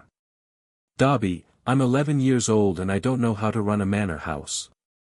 I'm going to need help. Will you help me? Dobby's enormous eyes filled with tears. He opened his mouth, closed it, opened it again, and then burst into such violent sobbing that the other house elves backed away nervously. Dobby will serve. Dobby will serve the great Harry Potter. Dobby will cook and clean and dust and polish and iron and, Dobby. Sir. You can start by getting me something to eat. I missed breakfast. Dobby vanished with a crack of displaced air and reappeared 11 seconds later with a tray containing eggs, toast, bacon, sausages, fresh fruit, orange juice, tea, and a small cake with "Welcome Home Master Potter" written on it in icing that was still wet. Harry stared at the cake. You made this in 11 seconds. Dobby is a very good house elf, sir, Dobby said, with the first hint of pride Harry had seen from him. Harry sat at the kitchen table and ate. It was the best meal he'd ever had, not because the food was extraordinary, though it was good, but because he was eating it in his own kitchen, in his own house, and nobody was going to take it from him. The morning passed in a controlled frenzy. Goblin teams swept through the manor, cataloging every room, every artifact, every enchantment. Blood-Axe reset the wards with Harry's blood, a small cut on his palm, pressed to a ward stone in the basement that was older than the house itself, a rough granite monolith carved with runes that pulsed gold when Harry's blood touched them. The wards recognized him instantly, and Harry felt them settle over the property like a vast, invisible shield. He could sense the boundaries of the estate, the location of every living thing within them, the strength and nature of every enchantment. The wards are extensive, Blood-Axe said, studying the ward stone. 7 centuries of layered enchantments. Anti-apparition, anti-portkey except for keyed access, muggle repelling, concealment, passive defense, active defense. There are also, she frowned, running her fingers over a section of runes that glowed a sickly green, several wards that I would classify as dark. Blood-based wards. Pain wards. At least one that appears to be designed to trap anyone who enters without permission in a state of suspended agony. Remove the dark wards, Harry said. Keep everything else. That will take several days. Goblin ward breakers will need to, whatever it takes. I don't want anything in this house that hurts people. Blood Axe looked at him with an expression he couldn't quite read. As you wish, Lord Potter. Around midday, Harry was in the library, already his favorite room, already the place he knew he'd spend most of his time, when Griphook appeared in the doorway. Two visitors at the gate. Albus Dumbledore and Minerva McGonagall. Harry didn't look up from the book he was examining, a first edition of Hogwarts, a history, signed by Bathilda Bagshot. I thought Ragnarok denied Dumbledore's request to be present. He denied the request to attend the eviction. The eviction is over. The Malfoys are upstairs packing under Goblin supervision. This is now your private residence, and you may receive or refuse visitors as you choose. Harry considered it. He'd known Dumbledore would come. The headmaster had to. Harry was, by all accounts, his chess piece, his carefully managed weapon against whatever was left of Voldemort's threat. And now the chess piece had moved itself off the board and started playing its own game. Let them in, Harry said. But Griphook, stay close. I had no intention of leaving, Mr. Potter. They came through the library door 5 minutes later, and Harry understood immediately why Dumbledore was considered the most powerful wizard alive. It wasn't anything as crude as magical aura or physical intimidation. It was presence. The man filled a room the way a symphony fills a concert hall, completely, effortlessly, making everything else seem smaller by comparison. He was very old, over 100, Harry knew from his reading, with a long silver beard, half-moon spectacles, and robes of deep purple covered in embroidered stars that actually twinkled. His eyes were blue and sharp and kind and calculating all at once, and they settled on Harry with an expression of such grandfatherly warmth that Harry almost, dropped his guard. Almost. The woman beside him was tall, thin, and severe, with black hair pulled back under a pointed hat and green robes that matched her sharp eyes. She radiated competence and no-nonsense authority, and she looked at Harry with an expression that was part concern, part assessment, and part something that might have been reluctant admiration. Harry, my dear boy, Dumbledore said, and his voice was warm as a hearth fire. I had hoped our first meeting would be under different circumstances. Professor Dumbledore. Harry set the book down and stood. Professor McGonagall. Please, sit down. He gestured to a pair of leather armchairs by the library fireplace, Malfoy armchairs in Harry's library, a detail that wasn't lost on anyone present. Dumbledore settled into one with the ease of a man who was comfortable anywhere. McGonagall sat more carefully, her posture precise. Harry took the chair across from them and waited. He didn't offer tea. He didn't make small talk. He sat and waited, because he'd learned from Griphook that the person who speaks first in a negotiation is usually the person at a disadvantage. Dumbledore studied him over his half-moon spectacles. The twinkle in his eyes dimmed slightly, replaced by something more serious, respect, perhaps, for a boy who didn't rush to fill silence. You've been busy, Dumbledore said. I have. When I placed you with the Dursleys, Harry, I did so to protect you. Your mother's sacrifice created a blood protection, that requires me to live with a blood relative and call their house home. I know. Griphook explained it. Harry kept his voice level. You also sealed my parents' will, ignored their choice of guardians, and kept me ignorant of the magical world for 10 years. While I slept in a cupboard. The twinkle went out entirely. McGonagall made a sharp sound, not quite a gasp, but close. A cupboard, she said. Albus, you told me, you said they would treat him as family, the blood protection was paramount, Dumbledore said, and for the first time his voice carried something heavy. Not defensiveness, He was too skilled for that, but the weight of a man who had made a choice he believed was right and was now seeing its cost. The protections on Privet Drive kept Harry safe from Voldemort's followers. No Death Eater could touch him there. The price was mine to pay, and I wasn't asked, Harry said. You made a decision about my life without consulting me, without checking on me, and without apparently caring what was happening to me inside that house. The goblins checked. You didn't. I had people watching. Who? Mrs. Fig down the street? The cat lady who never once asked why I was thin, or why I flinched when people raised their hands near me, or why I didn't have a proper coat in winter. Harry's voice didn't rise. It stayed flat, calm, precise, and that was somehow worse than shouting would have been. I don't think you're a bad man, Professor. I think you're a man who sees the big picture and forgets that the little pictures are people. Dumbledore was quiet for a long time. The library clock ticked. Somewhere upstairs, Harry could hear footsteps, the Malfoys, packing their lives into trunks. You may be right, Dumbledore said softly. And I am sorry, Harry. Truly. I believe you. But sorry doesn't change anything. I'm here now, in this house, because a goblin cared more about my welfare than the most powerful wizard in Britain. That should bother you.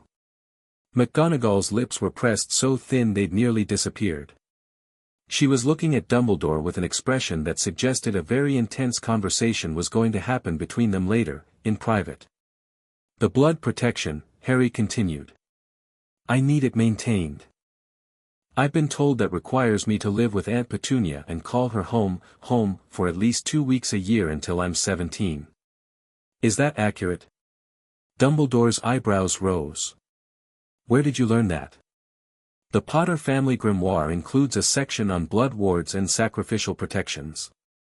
My family has used them before, apparently. I can spend a fortnight at Privet Drive each summer. The rest of the year, I'll be here or at Hogwarts. The protection is strongest when, 2 weeks. Non-negotiable.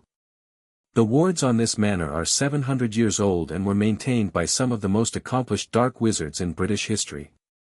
I'll be safe here. Harry leaned forward slightly.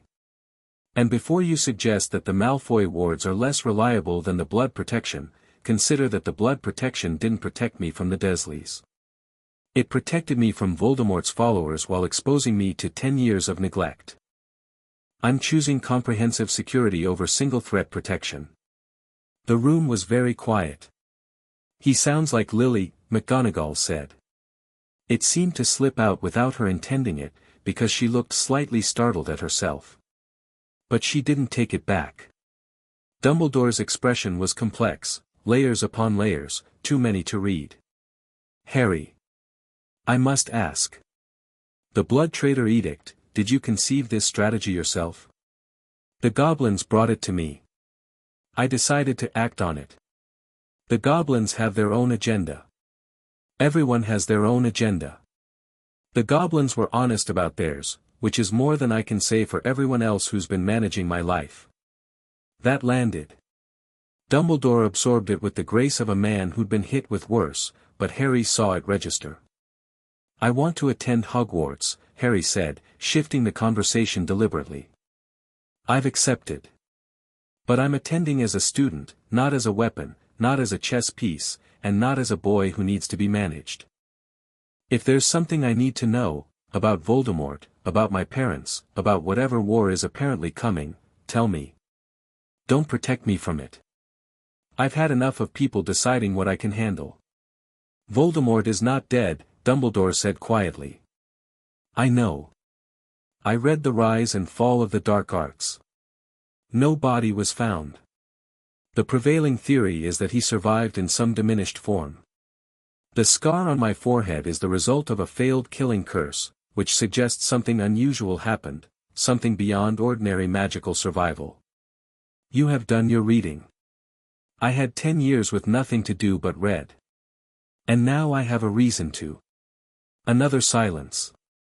Then Dumbledore did something unexpected. He smiled.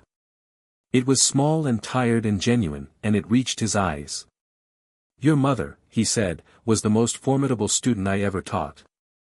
She argued with me in her 5th year about the ethics of memory charms, and I was forced to concede 3 of her 4 points. Your father was brave to the point of recklessness and generous to the point of foolishness and loyal beyond all reason." He looked at Harry over the half-moon spectacles. "I see both of them in you, Harry. And I see something else, something that is entirely your own. I'll take that as a compliment. It was meant as one. And as a warning, to myself." Dumbledore stood. "I will not try to control you. I will not pretend I don't wish you had made different choices, because I do. This action against the Malfoys will have political consequences that are difficult to predict. But the choices were yours to make, and you made them with more information and more clarity than I would have expected from any 11-year-old. To be fair," Harry said, "I've never felt much like an 11-year-old. No. I don't imagine you have." Dumbledore moved toward the library door, then paused. "Harry. One more thing. When you arrive at Hogwarts, you will be sorted into a house. The sorting hat will examine your mind and place you where it believes you belong. Whatever house you are sorted into, know that it does not define you. Your choices define you. I'll remember that. And if you ever need anything, anything at all, my door is open. I have made mistakes with you, Harry. I would like the chance to make fewer of them going forward." He left, McGonagall a step behind him, and Harry heard the front door close behind them. Griphook emerged from behind a bookshelf where he'd been standing motionless for the entire conversation. "That went better than expected. He's going to try to manage me." "Of course he is. He's Albus Dumbledore. Managing people is what he does. But you gave him something he didn't expect today." "What?" "A reason to respect you rather than simply protect you." "That is not nothing, Mr. Potter." Harry turned back to the library window. Outside, in the gardens, he could see the white peacocks picking their way across the lawn. Below, near the front gates, a small group of figures was loading trunks into what appeared to be an enchanted carriage. The Malfoys, leaving.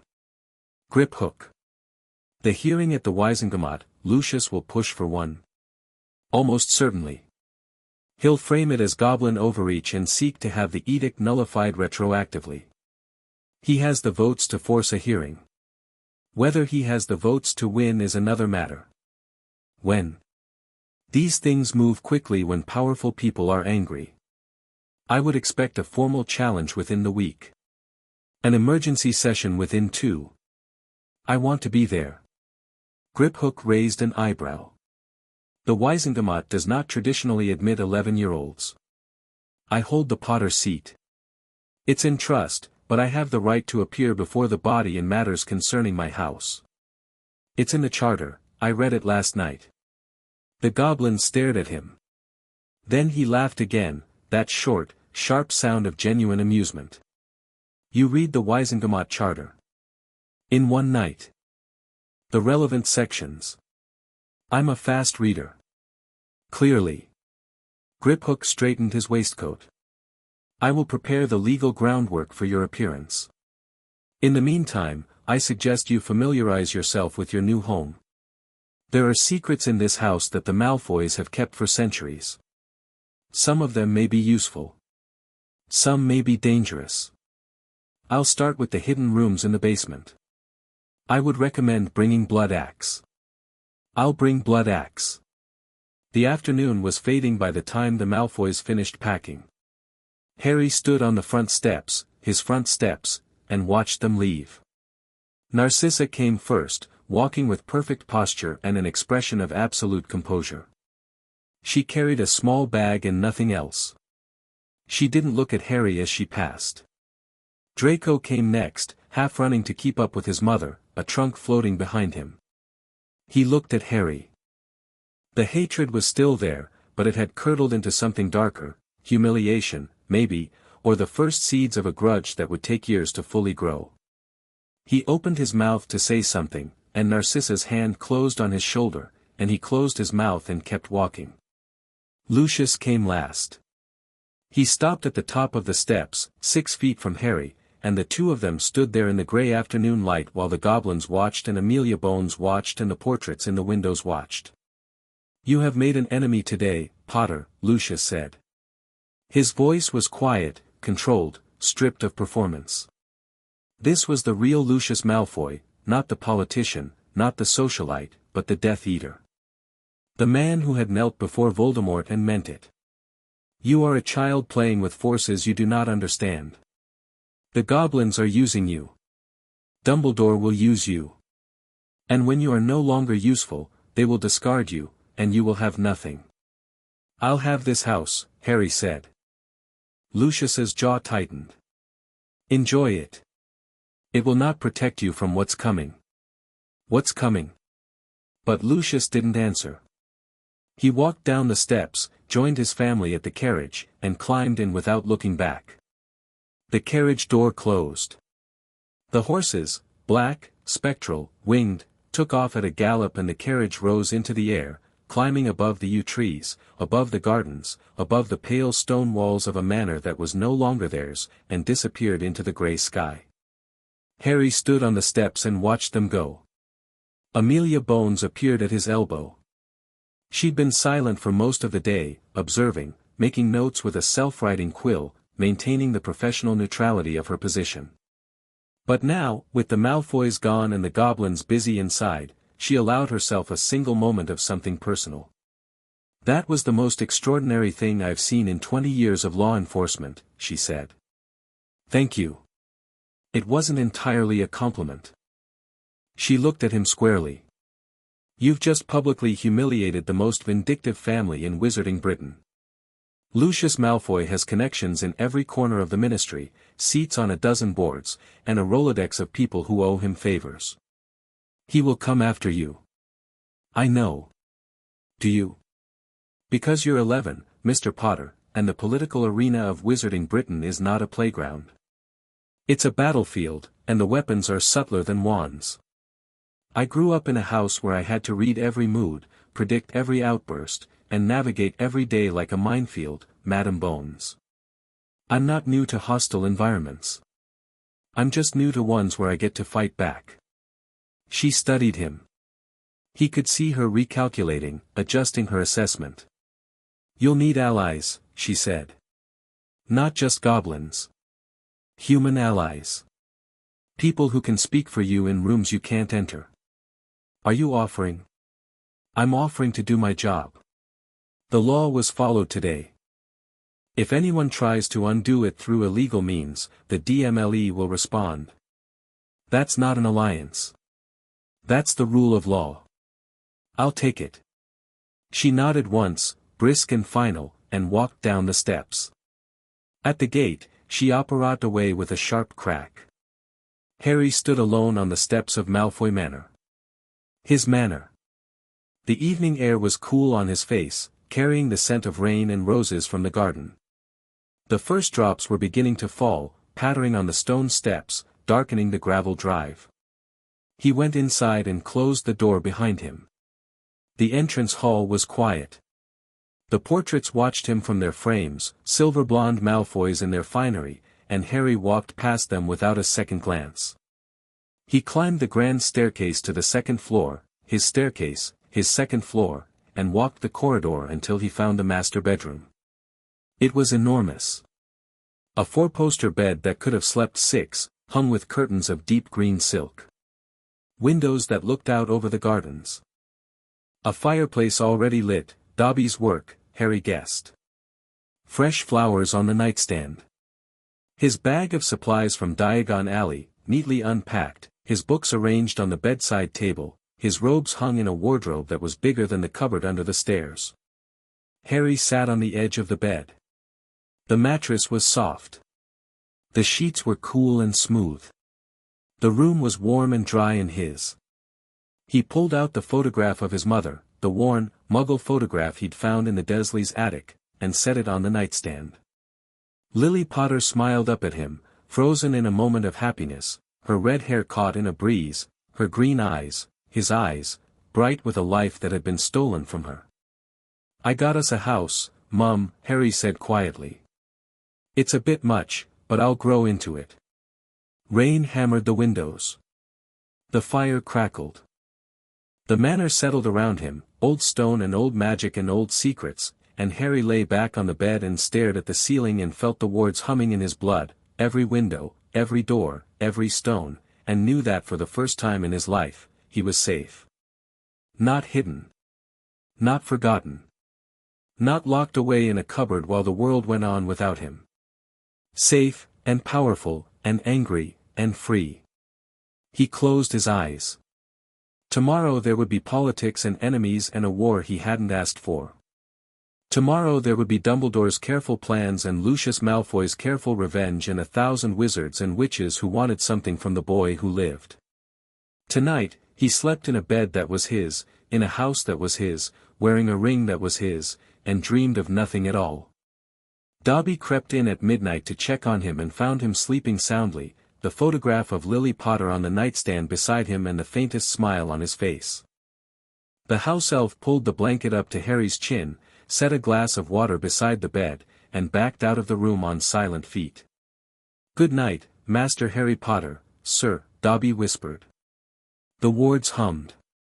The house was home. And in a rented room above a shop in Knockturn Alley, Lucius Malfoy sat at a scratched desk in a space that would have served as a broom closet in his former home, writing letters by candlelight. Letter after letter, to every ally, every debtor, every co-conspirator he'd cultivated in a decade of post-war political maneuvering. His handwriting was steady. His expression was calm. He was not defeated. He was not broken. He was reorganizing. The boy had taken his house.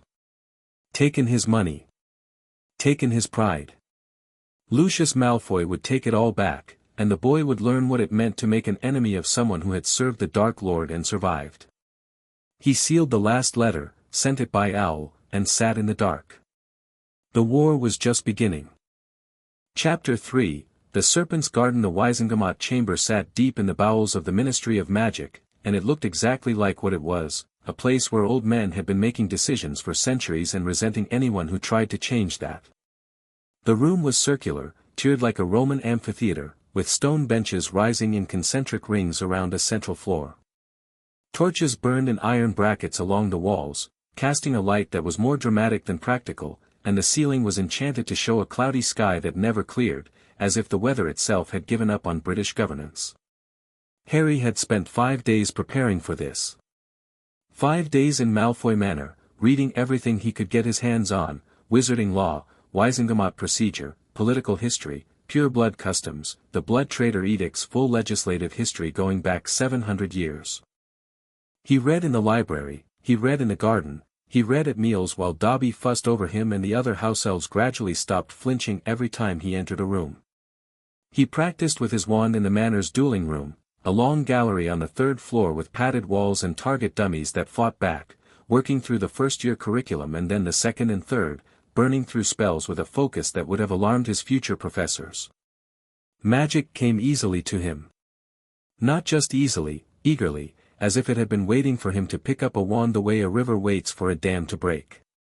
The spells in the Hogwarts textbooks were simple enough to master in an afternoon. The spells in the Potter family grimoire were harder, older, stranger, family magic passed down through generations, spells that responded to Potter blood and the Potter ring, spells that no textbook contained because they'd never been shared outside the family. He didn't sleep much. He didn't need to. The manor's magic sustained him. Griphook explained that old magical residences formed a symbiotic bond with their owners, feeding them ambient magical energy, keeping them sharp. Harry felt it constantly, a low hum in his bones, like standing next to a massive engine. On the 2nd day, he'd explored the hidden chambers beneath the manor with Blood Axe and a team of goblin cursebreakers. What they found made the goblins hiss through their teeth. 3 rooms, concealed behind walls that bled dark magic like an open wound, filled with objects that ranged from merely illegal to genuinely horrifying. Cursed jewelry. Enchanted diaries that whispered when you touched them. A cabinet that Blood Axe identified as a vanishing cabinet, linked to a partner somewhere else, a portal that bypassed all wards. Poisons. Dark books. And artifacts stamped with runes that the goblins recognized as Voldemort's personal mark.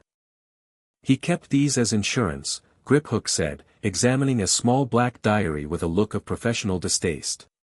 Proof of his service to the Dark Lord, hidden where the Ministry would never search. Some of these are evidence. Some are weapons. And some, he held up the diary at arm's length, are something else entirely. This object has a magical signature I have never encountered. It feels alive. Harry took the diary. The moment his fingers touched it, his scar burned, not painfully, but insistently, like a warning bell. The diary was warm, and something inside it pushed against his mind, a presence, a whisper, trying to find a way in. He put it down. Lock it in the deepest vault at Gringotts, he said. Maximum security. Don't let anyone touch it until we know what it is. Bloodaxe had nodded, and the diary disappeared into a goblin containment box warded with enough protective magic to hold a dragon. The rest of the artifacts were catalogued, secured, and moved to Gringotts for assessment. Harry kept a detailed inventory. He had a feeling it would be useful. On the fourth day, the letter had come.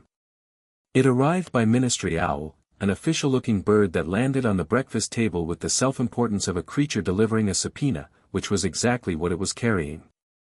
The Wisingamot had convened an emergency session to hear a challenge to the Blood-Traitor edict, filed by Lucius Malfoy and co-signed by 14 members of the body.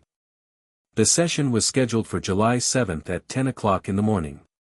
Harry read the letter, set it down, and called Griphook. 14 co-signers, Griphook said, scanning the document. Crabbe, Goyle, Knott, Parkinson, Avery, Yaxley, Flint, Selwyn, Rosier, Rowell, Travers, Greengrass, Burke, and Carroll. The usual suspects, families with Death Eater connections, pure-blood supremacists, Malfoy allies. They're framing it as a matter of wizarding sovereignty. The argument will be that goblin adjudication of wizard property disputes constitutes a violation of the International Statute of Secrecy and the Ministry's domestic authority. Can they win? On the legal merits? No. The Gringotts Charter is ironclad, and the Blood-Traitor edict predates every statute they'll cite.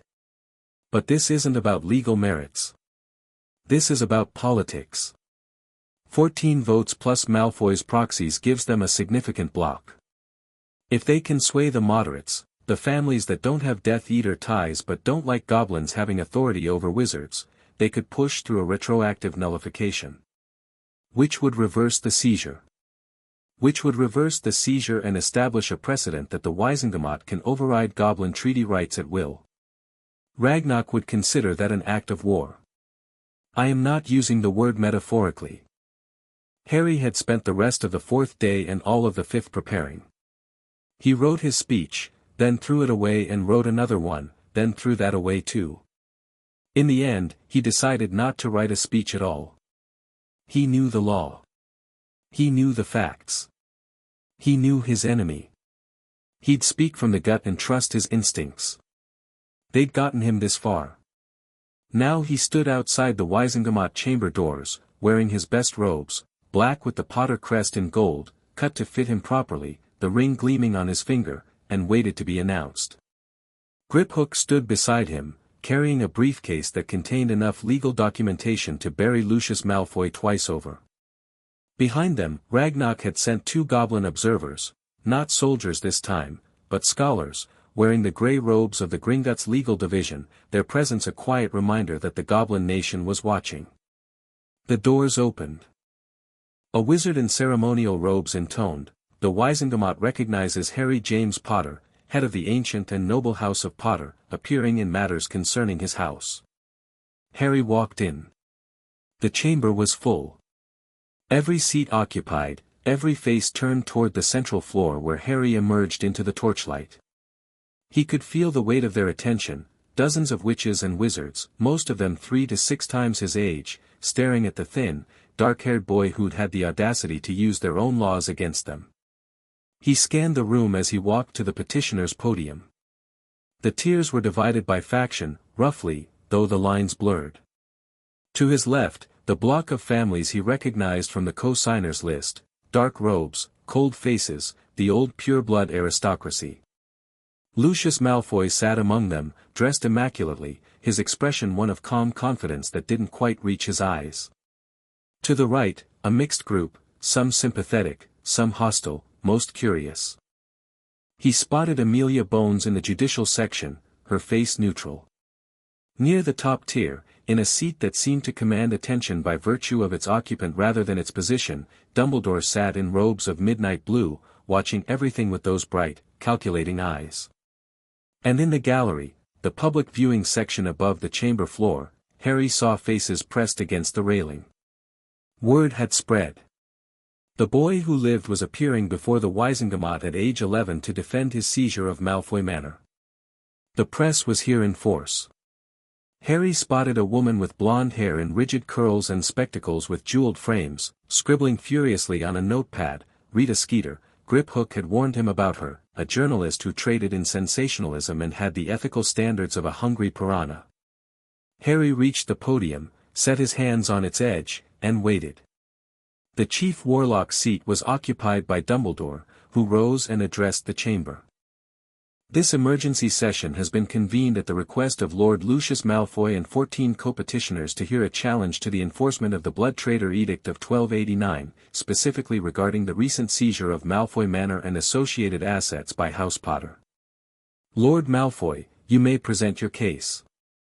Lucius stood. He moved to the speaker's floor with the practiced ease of a man who'd been performing in this chamber for years, every gesture calibrated, every word measured. Esteemed members of the Wisingamot, he began, and his voice was velvet, the voice of a man who knew exactly how to work a room. I come before you not to relitigate the past, but to address a profound threat to our present, and our future. He paused, letting the silence build. 5 days ago, a goblin tribunal, not a wizard court, not a ministry body, but a goblin tribunal, seized the ancestral home of one of the oldest families in wizarding Britain.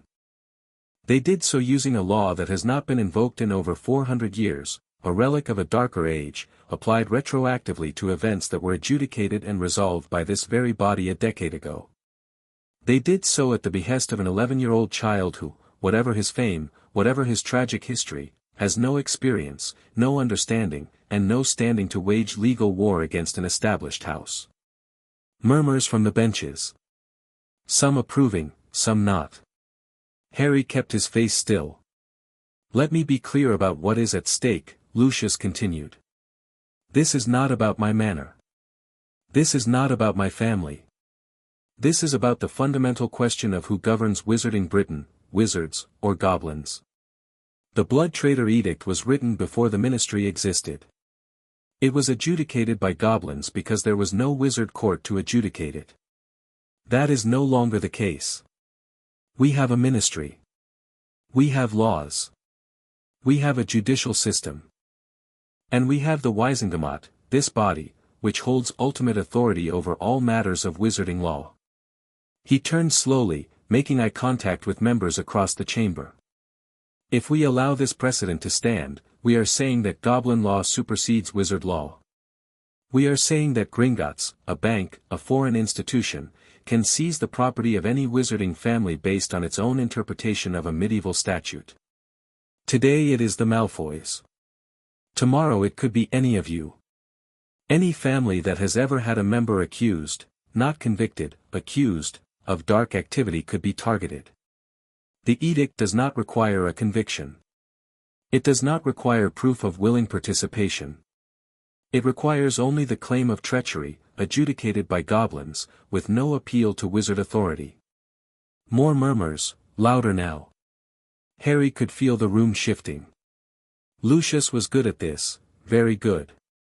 He wasn't arguing emotion. He was arguing principle, wrapping his personal grievance in a constitutional crisis, making every family in the room feel threatened. I therefore move, Lucius said, that the Wisingamot exercise its supreme legislative authority to nullify the Blood-Traitor Edict of 1289, effective retroactively, and to order the immediate reversal of all actions taken under its authority. He sat down. The chamber buzzed. Dumbledore raised his hand, and silence fell. "Mr. Potter. You may respond." Harry stepped forward. Every eye in the room was on him. He could feel it, the curiosity, the skepticism, the pity. Poor little orphan boy, in over his head, manipulated by goblins. That was the narrative Lucius was selling, and half the room had already bought it. Harry had about 5 minutes to change their minds. "Members of the Wisengamot," he said. His voice was clear, steady, pitched to carry without shouting, a trick he'd learned from years of navigating the Dursley household, where speaking too loudly got you punished and speaking too softly got you ignored. "Lord Malfoy just asked you a question. He asked who governs Wizarding Britain, wizards, or goblins. It's a good question. But it's the wrong question." He paused. The chamber was quiet. "The right question is this: does the law apply to everyone, or only to people who can't afford to break it?" He let that hang in the air. Lord Malfoy was a Death Eater. This is not disputed. He bore the dark mark. He served Voldemort. The name hit the room like a physical force. People flinched. Several gasped. One elderly witch clutched her chest. "He served Voldemort," Harry repeated, "and he didn't flinch, and he didn't apologize for saying the name, and that simple act of fearlessness did more for his credibility than any legal argument could have. He served the Dark Lord who murdered my parents, James and Lily Potter, members of an ancient and noble house, killed in an act of treachery that the Blood-Traitor edict was specifically designed to address. Lord Malfoy claims he was under the Imperius curse. This body accepted that claim 10 years ago. I'm not here to relitigate that. Lord Malfoy is right that we shouldn't relitigate the past. But the Blood-Traitor edict doesn't care about the Imperius defense. It was written 6 centuries before the Imperius curse was invented. It asks one simple question: did a member of House Malfoy commit treachery against a member of House Potter in service to a Dark Lord? The answer is yes. The evidence is overwhelming. And the law is clear. Harry turned to face Lucius directly. Lord Malfoy wants you to believe this is about goblin overreach. It isn't. The Gringotts Charter of 1402 explicitly grants the bank adjudication authority over interhouse disputes arising under preministry law. This body ratified that charter. Your predecessors signed it. It has been reaffirmed 6 times in the last 3 centuries. If Lord Malfoy has a problem with goblin authority, his quarrel is with the founders of this institution, not with me. A few members shifted in their seats. Harry caught Amelia Bones's eye, the barest flicker of something that might have been approval. Lord Malfoy also wants you to believe this could happen to anyone. Let me be precise about when the Blood-Traitor edict applies. It requires service to a Dark Lord, not merely dark magic, not a political disagreement, not a business dispute. Service to a Dark Lord who committed murder against an ancient and noble house. How many of you have done that? Silence. Harry looked around the chamber, making eye contact with member after member, holding each gaze for a beat. If the answer is none, then you have nothing to fear from the edict. If the answer is not none, he let his gaze settle on the block of co-signers, on faces he recognized from the case files as former Death Eaters or their family members, then perhaps your concern about this precedent is less about principle and more about self-preservation. The chamber erupted. Shouts from the pure-blood block. Bangs from Dumbledore's gavel. Harry stood at the podium with his hands flat on the wood and waited for the noise to die down. "Order," Dumbledore said firmly. "Mr. Potter, you will refrain from making accusations." "I'm not making accusations, Chief Warlock. I'm making observations. Lord Malfoy has assembled a coalition of 14 families to challenge this edict. I'd like to read those names into the record." Dumbledore hesitated. The chamber quieted, sensing blood in the water. Crabbe. Goyle. Knott. Parkinson. Avery. Yaxley. Flint. Selwyn. Rosier. Rowell. Travers. Greengrass. Burke. Caro. Harry let each name fall like a stone into still water. Of those 14 families, 11 had members who were accused, tried, or investigated for Death Eater activity during the last war. Several used the same imperious defense as Lord Malfoy. Several were never tried at all, due to, he glanced at his notes, though he didn't need them, lack of evidence, which in several cases coincided with large donations to the minister's discretionary fund. The noise in the chamber was different now. Not outrage, attention. The moderates, the fence-sitters, the families who'd stayed neutral during the war, they were listening, and what they were hearing was not a child out of his depth. They were hearing someone who'd done his homework. I don't want to punish every family that made mistakes during the war, Harry said. I'm 11. I have better things to do. A ripple of surprised laughter from the gallery. Even a few members cracked reluctant smiles.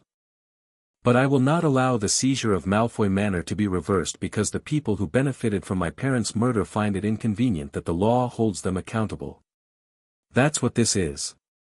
Strip away the constitutional arguments and the concerns about goblin overreach, and that's what you're left with, a group of people who profited from a Dark Lord's reign, asking you to protect them from the consequences. Harry looked at Lucius. The man's face was a mask, perfectly composed, but his hands were gripping the armrests of his seat, and the knuckles were white. I invoke my right under the Wisengamot Charter, Article 14, Section 3, to present evidence relevant to the character and motivations of the petitioner. Dumbledore's eyebrows rose. So did several dozen others. Article 14, Section 3 was an obscure procedural rule that allowed a respondent to introduce evidence during a legislative challenge, rarely used because few people knew it existed and fewer could cite it correctly. That is your right, Dumbledore said slowly. Proceed. Harry reached into his robes and withdrew a sheaf of parchment, the inventory from the Malfoy Manor hidden chambers, prepared by the Goblin Cursebreakers and certified by Bloodaxe. 5 days ago, during a routine security audit of my new property, a team of Goblin Cursebreakers discovered 3 concealed chambers beneath Malfoy Manor. These chambers contained over 200 dark magical artifacts, including objects bearing the personal mark of Voldemort. Dead silence. Absolute, ringing silence. The full inventory has been provided to Madame Bones and the DMLE, Harry continued.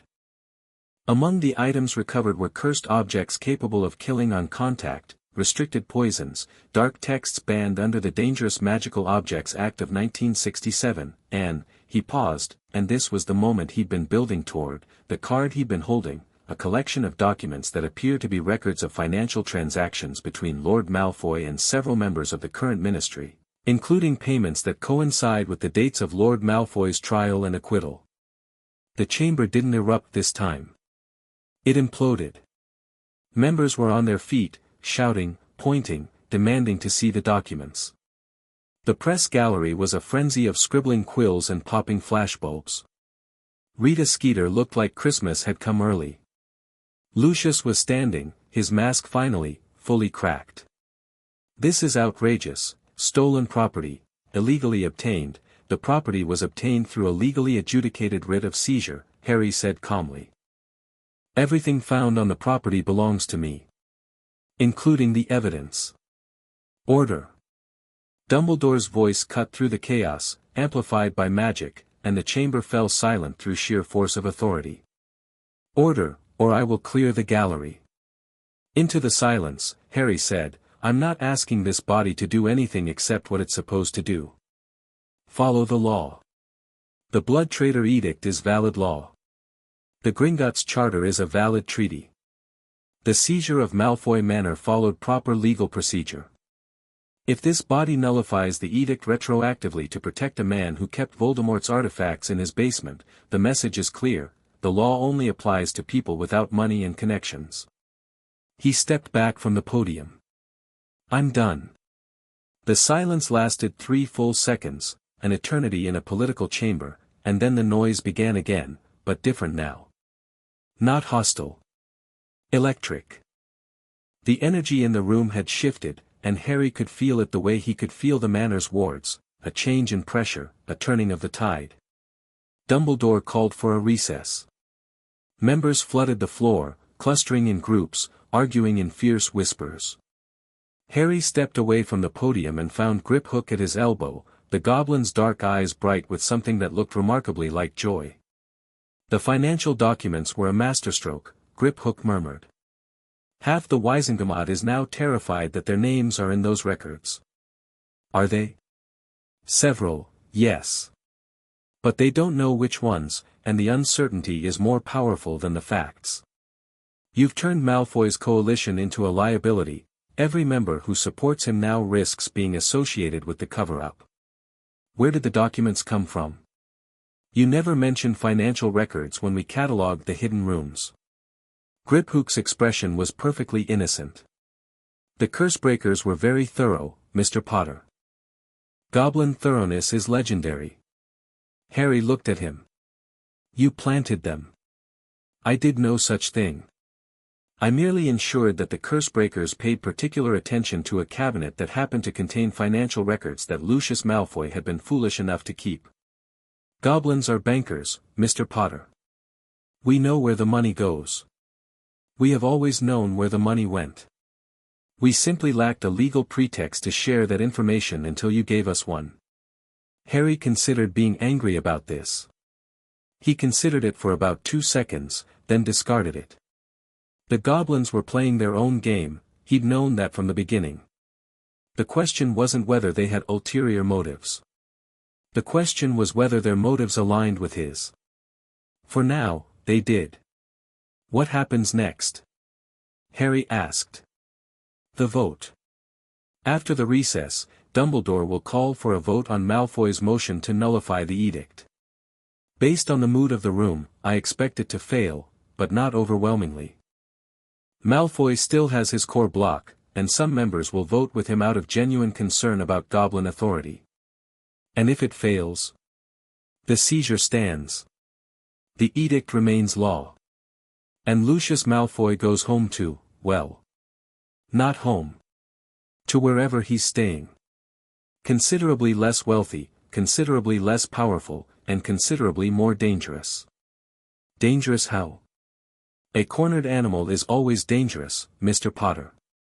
Lucius has lost his home, his money, and now his political credibility. He has nothing left to lose. Men with nothing to lose do desperate things. The recess lasted 20 minutes. Harry spent it in a small antechamber off the main floor, drinking water and reviewing his notes, while Griphook fielded a steady stream of goblin couriers bringing updates from the chamber floor. At one point, the door opened and a woman entered, not someone Harry recognized, but the family resemblance to someone he'd met was unmistakable. She was tall, with dark hair and the same aristocratic bone structure as Narcissa Malfoy, but wilder, less controlled, her features sharper and her eyes darker. She wore robes of deep crimson and moved with the loose, confident grace of someone who'd been in a lot of fights and won most of them. Andromeda Tonks, she said, offering her hand. Nay Black. Narcissa's sister, the one the family doesn't talk about. Harry shook her hand. Mrs. Tonks. I married a Muggle-born. Got burned off the family tapestry for it. Haven't spoken to Narcissa in 15 years. She sat down without being invited and crossed her legs. I'm also the mother of a metamorphmagus who's currently in aura training and who would be very cross with me if I didn't come talk to the famous Harry Potter.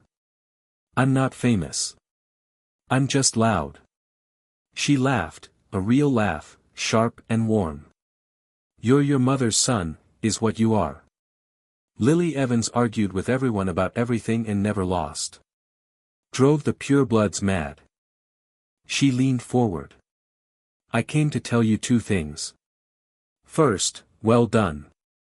That was the best piece of political theater I've seen since Barty Crouch tried to send his own son to Azkaban. You've got every Death Eater family in the chamber sweating through their robes. And the second thing? Watch out for Narcissa. Harry's attention sharpened. She's not on the Wisengamot. She doesn't need to be. Lucius is the public face, the politician, the dealmaker. Narcissa is the strategist. She's smarter than Lucius, more patient than Lucius, and considerably more ruthless. She didn't take the dark mark because she didn't need to, she served the cause through Lucius and kept her hands clean, which means the edict doesn't touch her directly. She was calm during the eviction. Too calm. Because she'd already calculated 3 moves ahead. Narcissa doesn't rage. She plans. And she'll have been planning from the moment that Goblin Notice arrived. Andromeda's dark eyes were serious. She was born a black, Harry. The Blacks produced more dark witches and wizards per generation than any other family in Britain. Narcissa isn't dark, not exactly, but she has the black talent for strategy and the black willingness to do whatever it takes to protect her family. What do you think she's planning? I don't know. That's what worries me. When you can't see Narcissa coming, that's when she's most dangerous. Why are you telling me this? She's your sister. Andromeda's expression hardened, just for a moment, revealing something complicated underneath, old pain, old anger, the scar tissue of a family torn apart. Because my other sister is Bellatrix Lestrange, who tortured 2 Aurors into insanity in Voldemort's name and is rotting in Azkaban for it. Because the Black family has done enough damage to this world, and I'm tired of watching it happen. And because your mother was kind to me once, when nobody else was, and I pay my debts. She stood. Good luck in there, Harry Potter. You're going to need it. She left. Harry sat with her warning for a moment, turning it over, filing it away. Then the chamber doors opened and it was time. The vote was called at 11:30. Dumbledore read the motion, that the Wisengamot exercise its legislative authority to nullify the Blood-Traitor Edict of 1289, effective retroactively, and to reverse all actions taken under its authority. All in favor? Hands rose. Harry counted. 31. All opposed? More hands. Harry counted again. 44. The motion fails, Dumbledore said.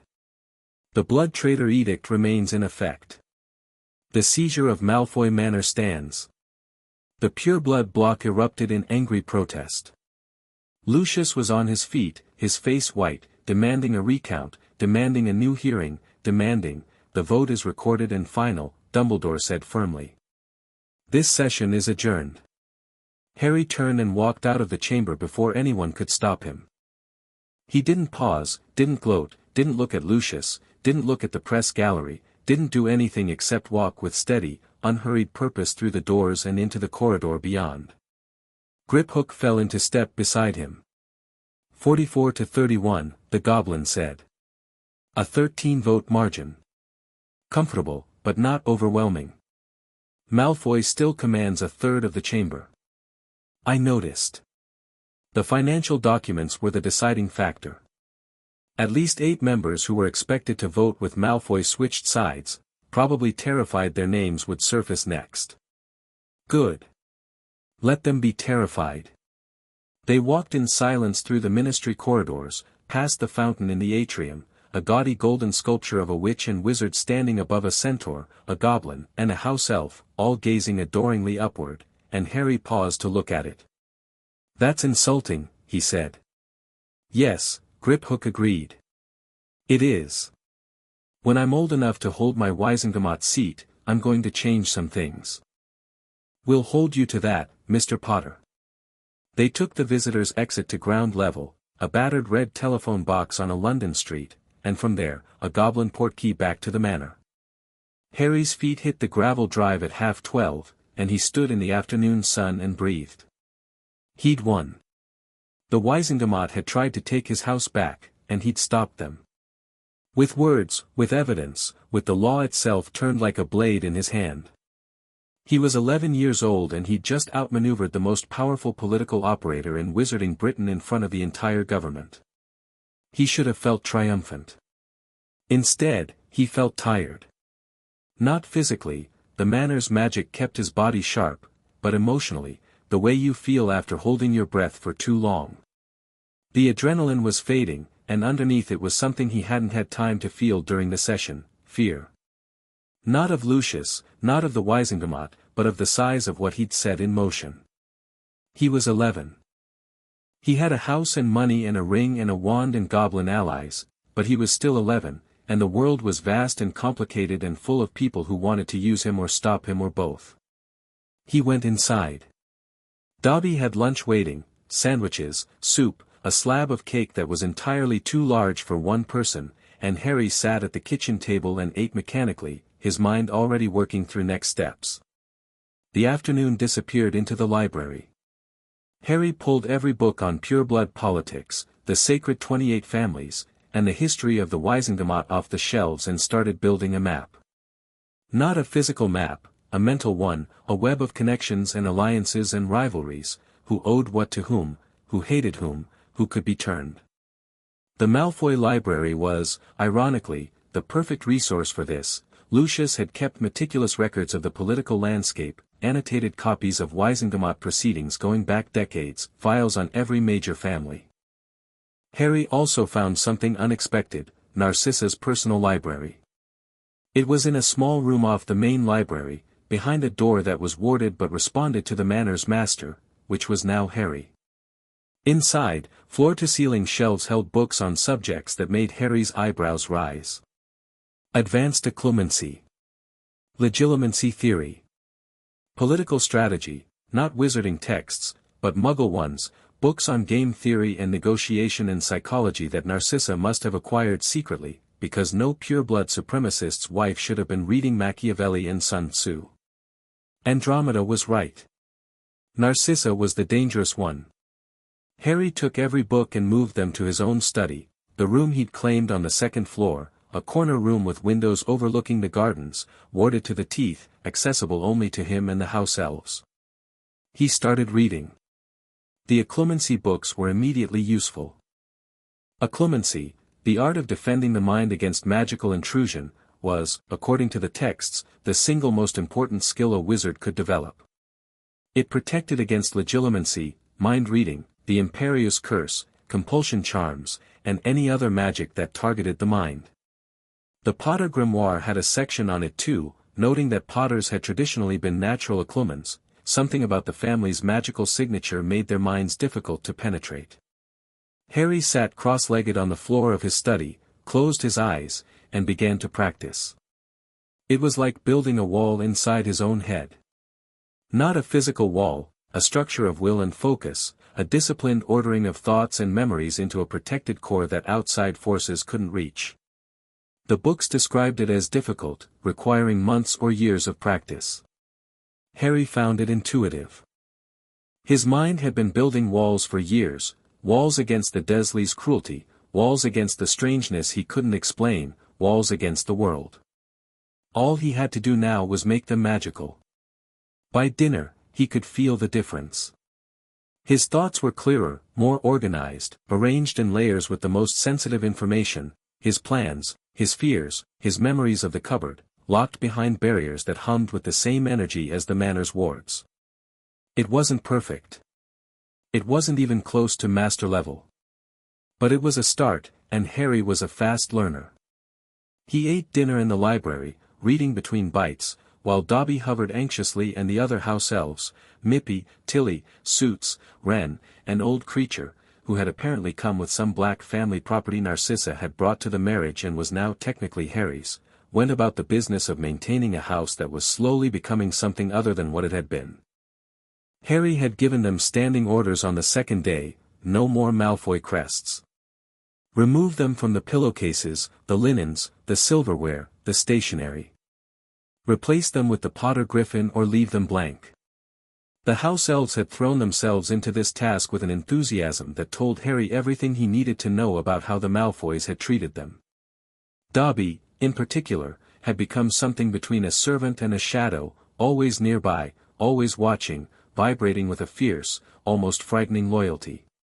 Harry had found him ironing his own hands on the second morning, a punishment, Dobby explained tearfully, for accidentally waking Master Harry by dropping a teacup, and Harry had sat down on the kitchen floor and told the elf, clearly and firmly, that there would be no more self-punishment in this house.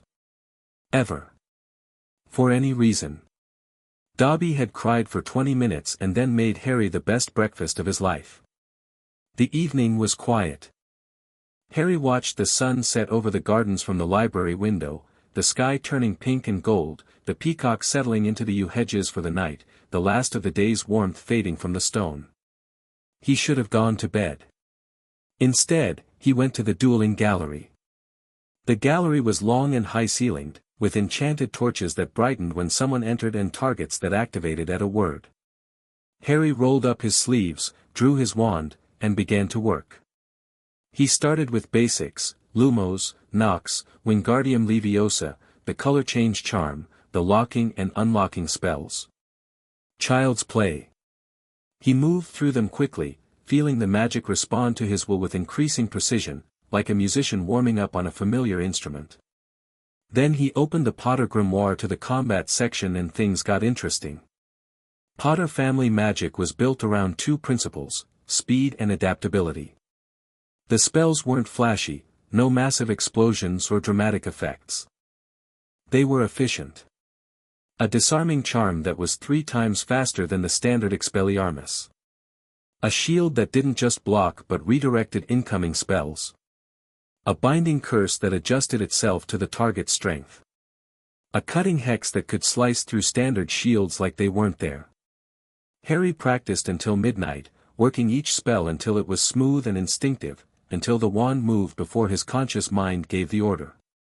The target dummies fought back, they'd been enchanted to simulate real opponents, throwing hexes and curses that Harry had to dodge or shield against, and by the end, Harry was drenched in sweat and grinning and the dummies were in pieces. He repaired them with a wave of his wand, Reparo, another spell that came embarrassingly easy, and headed for bed. The corridor outside the dueling gallery was dark and quiet. Harry was halfway to the master bedroom when he felt it, a twitch in the wards, subtle, like a spider's web vibrating at its edge. Someone was at the boundary of the estate. He stopped. Closed his eyes. Focused on the wards the way Bloodaxe had taught him, sinking his awareness into the magical structure of the manor, feeling the property's boundaries like the edges of his own skin. There. At the south wall, near the garden gate. A figure. Not trying to enter, just standing there, at the edge of the wards, watching the house. Harry pulled the invisibility cloak from his pocket and threw it over himself. He moved through the manor silently, down the back stairs, through the kitchen, out the garden door. The night air was cool and damp, the garden silver with moonlight. He crossed the lawn in quick, quiet strides, following the ward sense, the pulse that told him exactly where the intruder stood. He found her at the garden gate.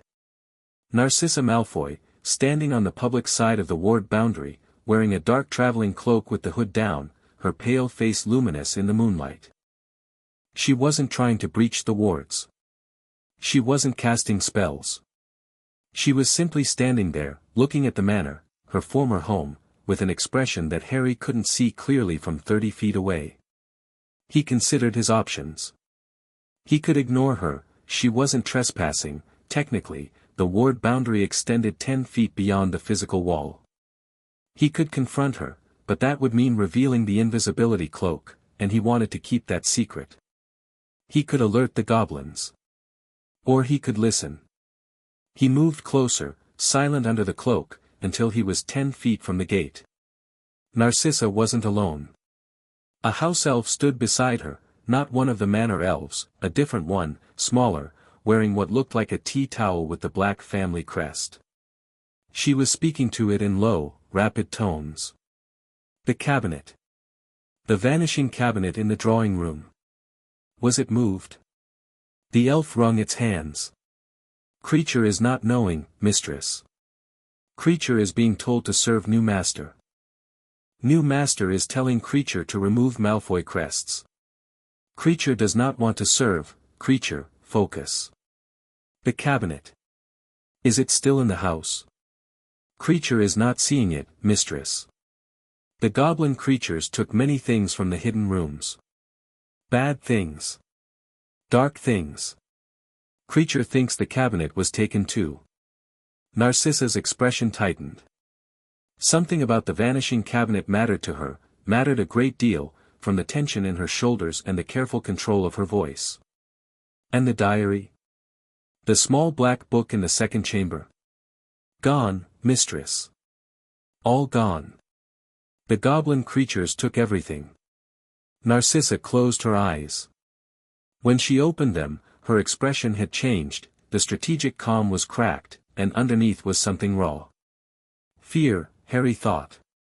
Genuine fear. Listen to me carefully, creature. You serve the new master of the manor now, the Potter boy. I cannot change that. But you are bound to the House of Black through me, and I am asking you, as the daughter of your true house, watch the boy. Tell me what he does. Tell me what he finds. And if he discovers the item in the lower vault, the one Lucius hid behind the blood ward, you must tell me immediately. Do you understand? Creature understands, mistress. Go back. And creature, he must not know we spoke. The elf vanished with a crack.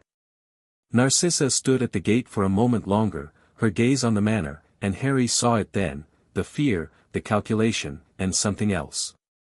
Something that looked almost like grief. Then she turned and disappeared with a soft pop of apparition. Harry stood in the moonlit garden, invisible, thinking. An item in the lower vault. Behind a blood ward. Something that frightened Narcissa Malfoy, a woman Andromeda had described as ruthless, strategic, and nearly unshakable. And creature. An elf in his own household, still loyal to the Blacks, reporting to Narcissa. That was a problem. Harry turned it over, examining it from angles. He couldn't dismiss creature, house-elf bonds were magical and couldn't simply be broken. He couldn't punish him, apart from the moral issue, it would only deepen the elf's resentment. He needed a different approach. He went back inside, hung up the cloak, and sat at his study desk. He wrote a note to Griphook, the vanishing cabinet and the diary, where are they now? Also, there's something else hidden in the manor. A lower vault, behind a blood ward. We missed it. I want it found. Also, creature is compromised. I need options. HP he sent it by owl, the manor kept a small owlery, another feature that now belonged to him, and went to bed. Sleep didn't come easily. His mind was working, turning over pieces of a puzzle he was only beginning to see the shape of. The diary that felt alive. The vanishing cabinet that Narcissa wanted. The hidden vault. The fear in her eyes. Whatever Lucius Malfoy had hidden in this house, it was more than dark artifacts and bribery records. It was something that mattered, something connected to something larger, something that Narcissa was willing to risk coming back here for. Harry lay in the dark, staring at the ceiling, feeling the wards hum around him. He was in over his head. He knew that. He was 11 years old, fighting battles that grown wizards shied away from, playing games with stakes he probably didn't fully understand. But he was also winning. Every move he'd made, the claim, the eviction, the Wisengamot, had worked. Not through luck, not through the goblin's manipulation, but through preparation, through nerve, through the simple refusal to be intimidated by people who assumed a child couldn't fight back. He thought about Lucius's warning on the manor steps. Enjoy it. It will not protect you from what's coming. What was coming? Harry rolled onto his side and looked at his mother's photograph on the nightstand. Lily Potter smiled at him, frozen in a moment 10 years gone, her red hair bright even in the moonlight. I'm figuring it out, Mum, he said quietly. Give me time. He slept. The next 3 days blurred together in a rhythm of study, practice, and preparation. Harry divided his time between 3 priorities: magical training, political intelligence, and the mystery of the hidden vault. The training consumed his mornings. He worked through the Hogwarts curriculum systematically, first through 4th year by July 9th, which was absurd, which was impossible for a boy who'd been holding a wand for less than 2 weeks, but the magic didn't care about what was possible. It poured through him like water through a broken dam, eager and vast and inexhaustible.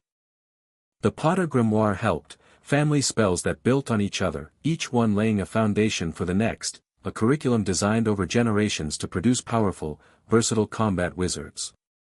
The political intelligence consumed his afternoons. Griphook delivered daily briefings on the fallout from the Wizengamot session. The financial documents had detonated like a bomb in the political landscape. The Daily Prophet was running front-page stories about ministry corruption, Lucius Malfoy's connections, and the heroic boy who lived who'd exposed it all. Rita Skeeter had written a 3-part series titled The Boy Who Seized that was lurid, sensationalized, and, annoyingly, largely accurate. The political consequences were cascading. 2 ministry officials had resigned. 3 Wizengamot members from Malfoy's block had quietly distanced themselves from him. Cornelius Fudge had given a press conference in which he managed to both condemn Malfoy and take credit for the DMLE's involvement, which was impressive in its shamelessness. And Amelia Bones had opened a formal investigation into the dark artifacts found at Malfoy Manor, which gave her legal authority to start pulling threads that connected to a dozen other families. Harry tracked all of it. He built his map of alliances and enmities, adding connections, noting shifts. The wizarding world was a web, and he was learning its shape. The hidden vault was the hardest puzzle. Griphook sent a team of Cursebreakers on July 8, the best Gringotts had, led by a goblin named Gutripper who had a face like a cliff face and hands that could feel magic the way a safecracker feels tumblers. They spent 6 hours searching the manor's lower levels and found it, a chamber beneath the wine cellar, sealed behind a wall of solid rock, accessible only through a blood ward that was tied not to the manor's owner but to the Malfoy bloodline specifically. "We can't break it without a Malfoy," Gutripper reported. "The ward is keyed to their blood. No amount of force will open it, the enchantment is self-reinforcing. It'll collapse the entire chamber before it lets someone through." "What about Draco?" Harry asked. "He's a Malfoy by blood. It would work. But getting the boy here, convincing him to open a hidden vault, that's a different problem." Harry filed it away. Not a dead end, but a detour. He'd find another way in, or he'd find out what was inside through other means. Narcissa wanted it. That meant it was important. And things that were important to Narcissa Malfoy, in Harry's experience so far, were things he needed to know about. In the meantime, he had Creature to deal with. Harry handled it on the morning of July 10, simply and directly. He called Creature to his study. The elf appeared with a crack, sullen and resentful, his bat ears drooping. "Creature," Harry said. "I know you've been talking to Narcissa." The elf went rigid. His enormous eyes widened. "Creature does not, Creature would never, don't lie to me. I saw you at the garden gate 2 nights ago. I heard the conversation." Harry kept his voice calm, factual. "I'm not angry. You're loyal to the Blacks. I understand that. Narcissa raised you after Sirius was imprisoned. You love her. That's not a crime." Creature's mouth worked. He looked like he wanted to argue but couldn't find the words. "Here's what's going to happen," Harry said. "You're going to continue serving in this household. You're going to do your duties. And you're not going to report to Narcissa anymore. Master cannot, Creature is bound to black blood, you're also bound to the master of this house. I'm not asking you to betray the Blacks. I'm asking you to be loyal to me. In return," Harry paused, "I'll find out what happened to Sirius Black." That stopped the elf dead. Creature stared at him with an expression that shifted from resentment to raw, desperate hope. "Master Sirius," Creature whispered. "Master Sirius is in Azkaban. Creature's good Master Regulus's brother. He was my godfather. My parents will name him as my guardian. He was sent to Azkaban without a trial, I found that in the ministry records Lucius kept. No trial, Creature. He's been there for 10 years without ever being formally convicted." The elf was trembling. I don't know if he's innocent or guilty.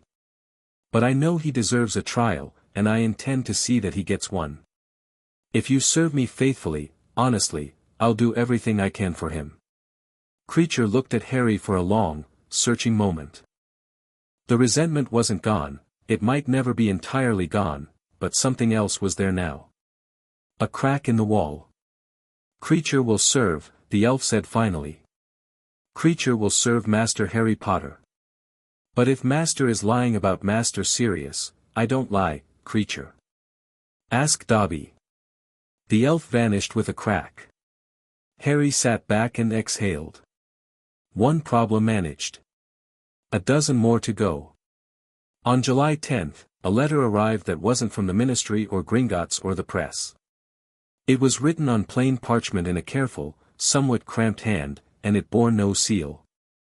"Dear Mr. Potter, my name is Neville Longbottom. My grandmother, Augusta Longbottom, sits on the Wisengamot and voted in your favor last week. She says you have more sense than most adults she knows, which from her is basically a marriage proposal. I'm starting Hogwarts in September too.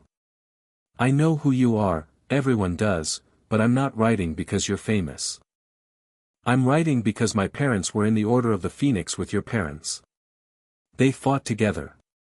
My parents were tortured by Death Eaters after the war and they're in St. Mungo's now. They don't recognize me. I guess I'm writing because I think we might understand each other. If that's not too weird to say to someone you've never met. Anyway. Good luck with the Malfoy thing. My gran says Lucius Malfoy is a snake in a man's skin and you've done the wizarding world a favor. Neville Longbottom P.S. I'm terrible at magic and I lose my toad constantly. Just so you know what you're getting into." Harry read it twice. Then he smiled, a real smile, warm and unexpected, and wrote back. "Dear Neville, it's not too weird. My parents were murdered by the same people who tortured yours. I think you're right that we'd understand each other. I'll look for you on the Hogwarts Express. And don't worry about being terrible at magic. I've been doing it for 2 weeks and I've already set fire to 3 rooms. The toad thing might be harder to fix." Harry he sent it by owl and went back to work, but something had shifted, a lightness in his chest, a warmth that had nothing to do with magic. Connection. The first thread of a friendship that wasn't based on politics or strategy or mutual advantage. He hadn't realized how much he'd needed that. The days ticked by. July 11th, 12th, 13th, Harry trained and read and planned and grew into the manor like a tree putting down roots. The house responded to him, doors opened before he reached them, rooms rearranged themselves to suit his preferences, the wards hummed louder and stronger as his magical connection to the property deepened. Dobby reported that the ghosts in the East Wing, Harry hadn't known there were ghosts, but apparently 3 spectral Malfoys haunted the upper floors, had stopped wailing and started whispering, curious about the new master who practiced combat magic until midnight and read in the library until dawn. On July 14th, 2 weeks before the Hogwarts Express, Griphook arrived with news. "Lucius is making his next move," the goblin said, spreading documents across Harry's study desk. "He's been quiet since the Wisengamot session, too quiet. Our sources inside his network indicate he's been meeting with people outside the normal political channels. Not Wisengamot members. Not ministry officials. Who? Former Death Eaters. Specifically, the ones who were never caught. McNair. Dolohov. Rookwood, although Rookwood was arrested this morning, actually, as a result of Amelia Bones's investigation, which was a pleasant surprise. Griphook's expression was grim. "He's building a different kind of coalition, Mr. Potter. Not political. Military." Harry's hand tightened on the desk. "He's going to try to take the manor back by force. It is a possibility we must consider. The wards are formidable, but they are not impenetrable, particularly against someone who helped build them and knows their weaknesses. Lucius built the wards. Lucius modified them. The original wards are 7 centuries old and nearly indestructible. But Lucius added layers during the war, dark wards, which you had removed. Those removals created gaps in the ward structure. Blood Axe is working to fill them, but the process is not yet complete. Harry stood and went to the window. The garden stretched out below him, sunlit and peaceful. Peacocks on the lawn. Roses in bloom. A beautiful lie of tranquility. How long until the wards are fully restored? 2 weeks, at current pace.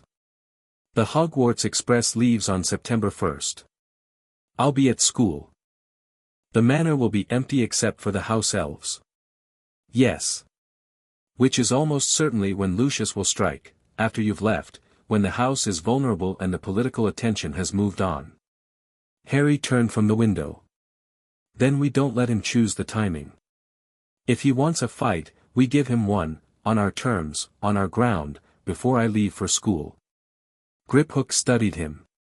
What do you have in mind? I need to think about it.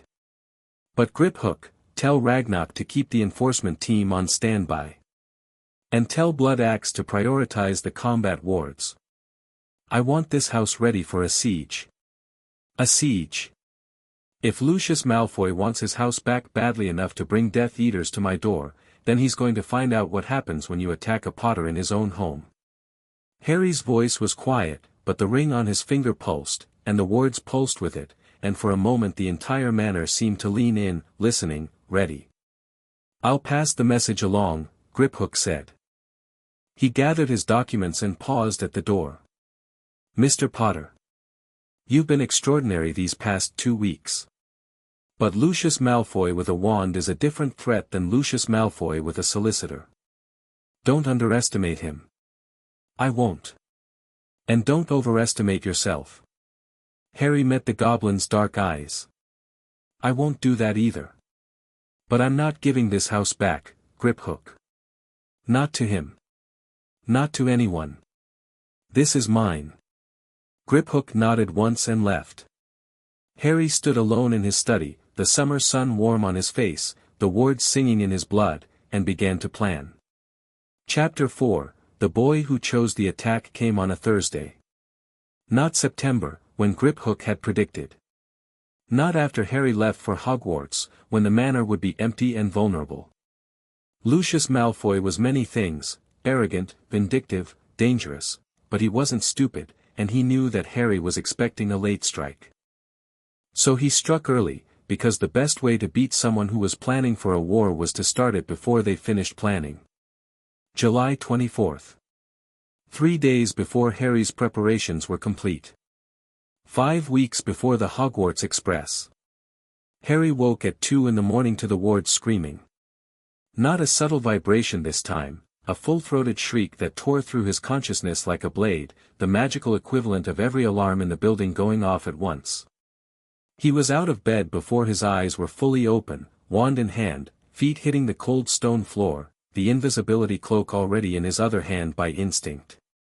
The ward sense flooded him with information. 7, no, 8, no, 9 people at the southern perimeter. Moving fast, moving together, hitting the outer wards with coordinated curse fire that Harry could feel as physical impacts, like someone hammering on a door. The wards held, but they groaned, the newly repaired sections flexing under pressure that they weren't fully ready to absorb. Harry threw on his robes and sprinted for the study. He pressed the communication medallion. Ragnarok. 3 seconds of silence. Then the director's voice, clear and sharp despite the hour, Mr. Potter. 9 attackers at the south wall. Coordinated assault on the wards. The new sections are buckling. Enforcement team deploying. 4 minutes. I need 2. Harry killed the connection and grabbed the Potter grimoire from the desk. He'd bookmarked a page 3 days ago, a section on ward reinforcement, a family spell that allowed a Potter to channel their own magic directly into a property's ward structure, shoring up weak points with raw power. He'd been planning to practice it this weekend. No time for practice now. He ran to the ward stone in the basement, taking stairs 3 at a time, his wand lighting the way. The ward stone was where Blood Axe had keyed him into the wards, a massive granite monolith in a chamber beneath the wine cellar, carved with runes that normally glowed a steady gold. Tonight they were flickering, gold to red to gold again, like a heartbeat under stress. Harry slammed both palms against the stone and pushed. Magic poured out of him, not a spell, not a charm, just raw magical force channeled through the ring and into the ward stone. The effect was immediate. The runes flared brilliant gold, the flickering stopped, and Harry felt the ward snap taut across the property, like a sail catching wind. The weak sections at the south wall solidified, thickened, became a barrier of layered enchantment that the attacker's curse fire splashed against uselessly. It cost him. The drain was significant, like sprinting uphill at full speed, a burning in his chest and a trembling in his arms. He gritted his teeth and held on. Through the wards, he could sense the attackers adjusting. They'd felt the reinforcement. They were regrouping, spreading out, looking for another weak point. Professional. Organized. This wasn't a mob, this was a tactical unit. One figure broke from the group and moved to the east wall, alone, while the others maintained pressure on the south. Harry tracked the lone figure through the ward sense, fast, precise, and carrying a magical signature he recognized from the Malfoy case files. Lucius. Going for the east wall, where the old dark wards had been removed and the replacements were thinnest. Harry pulled his hands from the ward stone, staggered, caught himself. His magical reserves were depleted but recovering fast, the Manor's ambient magic was feeding back into him, replenishing what he'd spent. He had maybe 60% of his full power. It would have to be enough. He ran for the east wing. The Manor was alive around him, doors opening ahead of him, torches flaring to life as he passed, the house responding to its master's urgency. He burst through the east drawing room, through the conservatory, and out a side door into the garden. The night was dark and moonless, heavy cloud cover blocking the stars. Harry threw the invisibility cloak over himself and moved fast across the lawn, keeping low, heading for the east wall where the ward sense told him Lucius was working. He could hear the south wall assault now, distant cracks and booms, the sound of heavy curses impacting magical shields. The main group was keeping up pressure, trying to draw attention, trying to cover Lucius's solo approach. Harry ignored them. The wards would hold on the south. He'd made sure of that. The east wall was a 10-foot barrier of old stone, covered in climbing roses that had been there longer than the Malfoys. Harry crouched behind a topiary hedge 30 feet from the wall and watched. Lucius Malfoy stood on the far side of the wall, his wand pressed against the stone, whispering. Harry couldn't hear the words, but he could feel the magic, a probing, delicate spell, nothing like the brute force assault on the south. Lucius was looking for seams in the wards, exploiting his knowledge of the original enchantments, trying to unpick the magical locks he'd helped create. The wards trembled. A section of the east wall shimmered, its protective enchantment wavering. Harry raised his wand beneath the cloak and waited. The wall shimmered again. A crack appeared in the ward, not the physical wall, the magical barrier, a gap just wide enough for a person. Lucius stepped through it, onto the property, and the gap sealed behind him. He was inside. Harry let him take 3 steps. Stupefy. The red bolt of light erupted from empty air, from under the cloak, and hit Lucius square in the chest. The impact should have dropped him. It would have dropped most wizards.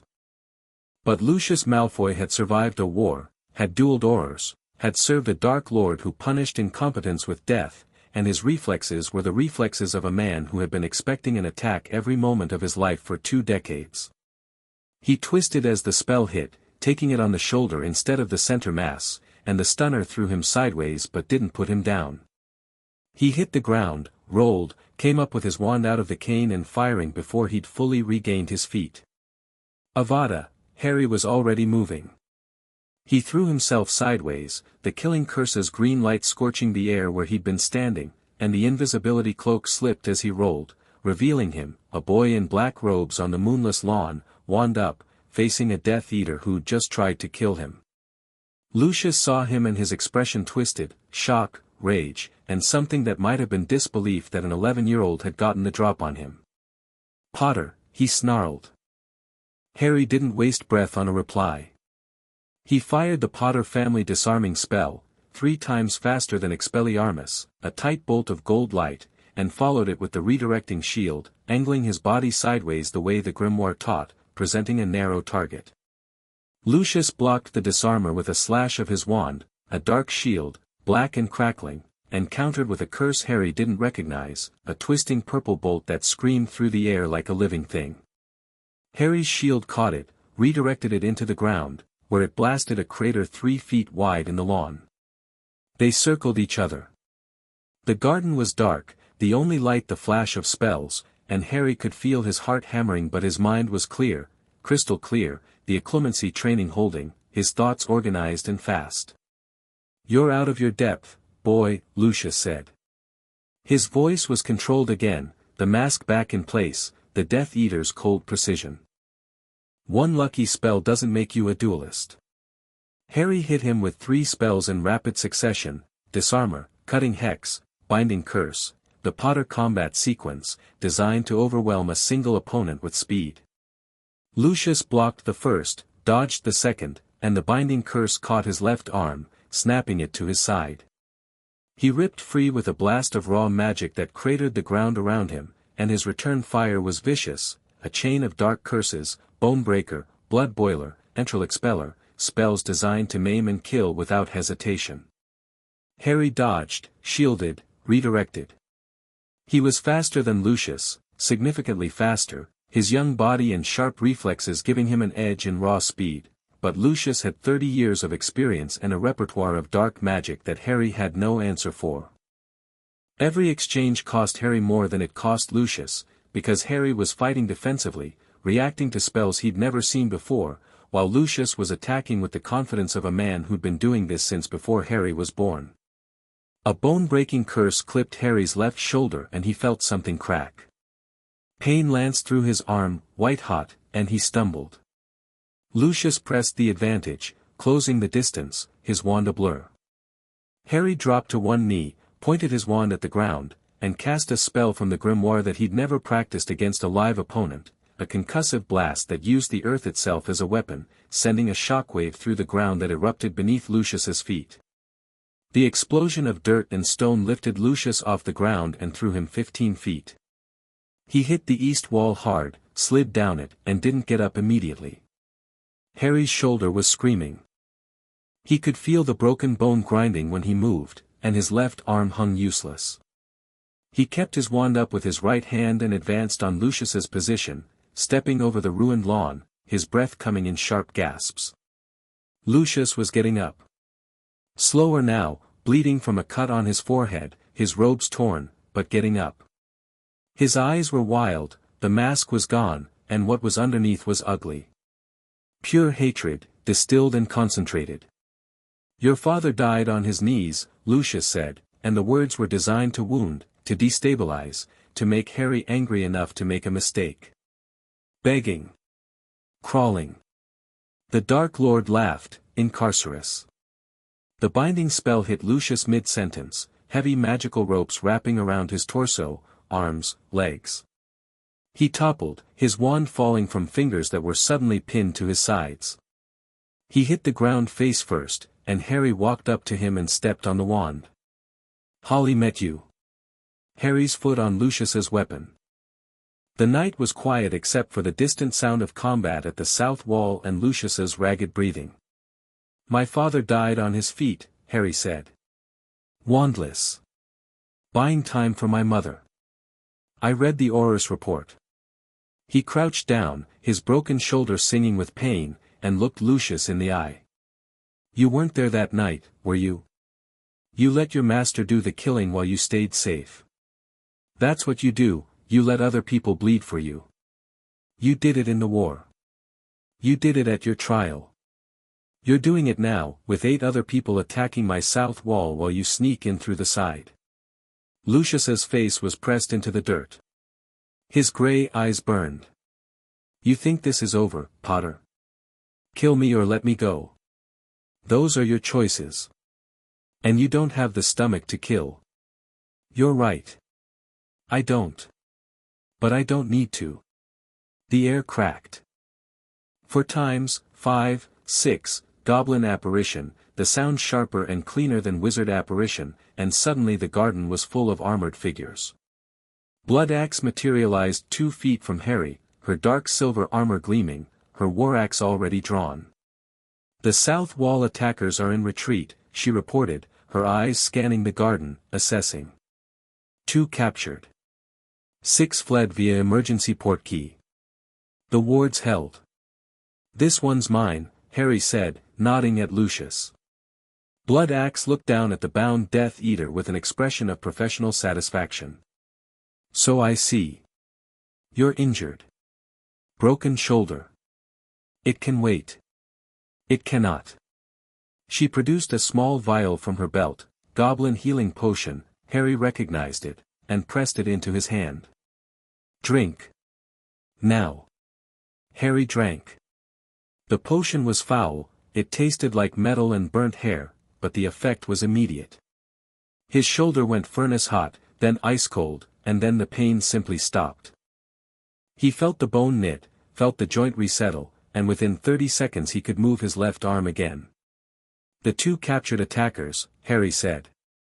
Who are they? Walden McNair and a wizard we haven't identified yet. Both are unconscious and bound. Turn them over to Amelia Bones. Along with Lucius.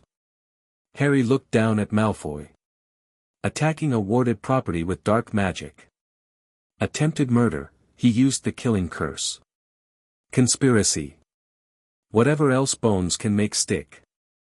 You can't prove, Lucius started. The Manor's wards record every spell cast within their boundary, Mr. Malfoy. Every curse, every incantation, every magical signature. It's all logged in the ward stone. Gringotts designed the recording function 400 years ago, specifically for situations like this. Harry stood up. You came to take your house back. Instead, you just gave me the evidence to put you in Azkaban. Lucius said nothing. His face was gray with dirt and blood and the dawning realization that he had miscalculated badly, not just tonight, but from the beginning. He'd treated Harry as a pawn, a child to be brushed aside, and every assumption he'd made had been wrong. The goblin enforcement team secured the property. More goblins arrived, cursebreakers to repair the ward damage, healers to check Harry over, officials to document the scene. The 2 captured attackers were transported to Gringotts holding cells pending DMLE transfer. Lucius was taken last, carried between 2 armored goblins, still bound, still silent, his eyes fixed on the manor, his former home, as they took him away. Harry stood on the east lawn and watched them go. The sky was lightening in the east, the first gray hints of dawn creeping over the horizon. His robes were torn, his hands were dirty, and he was exhausted in a way that the manor's ambient magic couldn't fix, a bone-deep weariness that came from fighting for your life at age 11 and winning. Dobby appeared at his elbow with a cup of tea. Harry took it, drank it, and felt marginally more human. Master Harry Potter is very brave, Dobby said. His enormous eyes were round with awe and worry. Dobby was watching from the kitchen window. Dobby was very frightened. So was I, Dobby. Master Harry Potter did not look frightened. That's the trick. You can be terrified as long as you don't look like it. Harry finished the tea and handed back the cup. Is the house damaged? Some broken windows on the south side, sir. The Peacocks is very upset. Mippy is already fixing the windows. Suits is calming the Peacocks. Harry laughed. It came out ragged and slightly hysterical, the laughter of a boy who just fought a Death Eater duel and was now hearing about upset peacocks, and he stood on his ruined lawn and laughed until his ribs ached. Come on, Dobby. Let's go inside. The morning brought consequences. Amelia Bones arrived at 8 o'clock with a team of 4 Aurors, including Kingsley Shacklebolt, who surveyed the blast craters on the east lawn with raised eyebrows. Harry met them in the entrance hall, cleaned up, wearing fresh robes, his shoulder fully healed. He looked like a boy who'd had a rough night but handled it. He did not look like a boy who'd traded killing curses with a Death Eater 6 hours ago, which was deliberate. Mr. Potter. Bones's expression was controlled, but Harry could see the tension underneath. The head of the DMLE had been woken at 4 in the morning by a goblin courier informing her that Lucius Malfoy had attacked a protected property with a team of suspected Death Eaters, and she was not in a forgiving mood. Walk me through it. Harry walked her through it. All of it, from the ward screaming to the wardstone reinforcement to the confrontation with Lucius on the East Lawn. He didn't embellish. He didn't minimize. He gave her facts, sequence, and evidence. He used the killing curse, Bones said flatly. Yes. First spell he cast after the stunner hit him. Avada Kedavra. I dodged. You dodged the killing curse. It wasn't aimed well. He was off balance from the stunner. Bones looked at Shacklebolt. The Auror's face was carefully blank, but something was working behind his eyes, a reassessment, maybe, of the thin boy standing in front of them. The Wardstone recordings, Bones said. Gringotts has agreed to provide them. Griphook is preparing certified copies now. Every spell cast on the property between 2 and 4 this morning, with magical signature identification.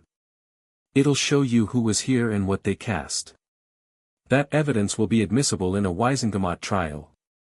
The killing curse alone carries a mandatory life sentence in Azkaban. Bones paused. Lucius Malfoy is going to prison, Mr. Potter. For a very long time. Harry nodded. He didn't feel triumphant. He felt tired.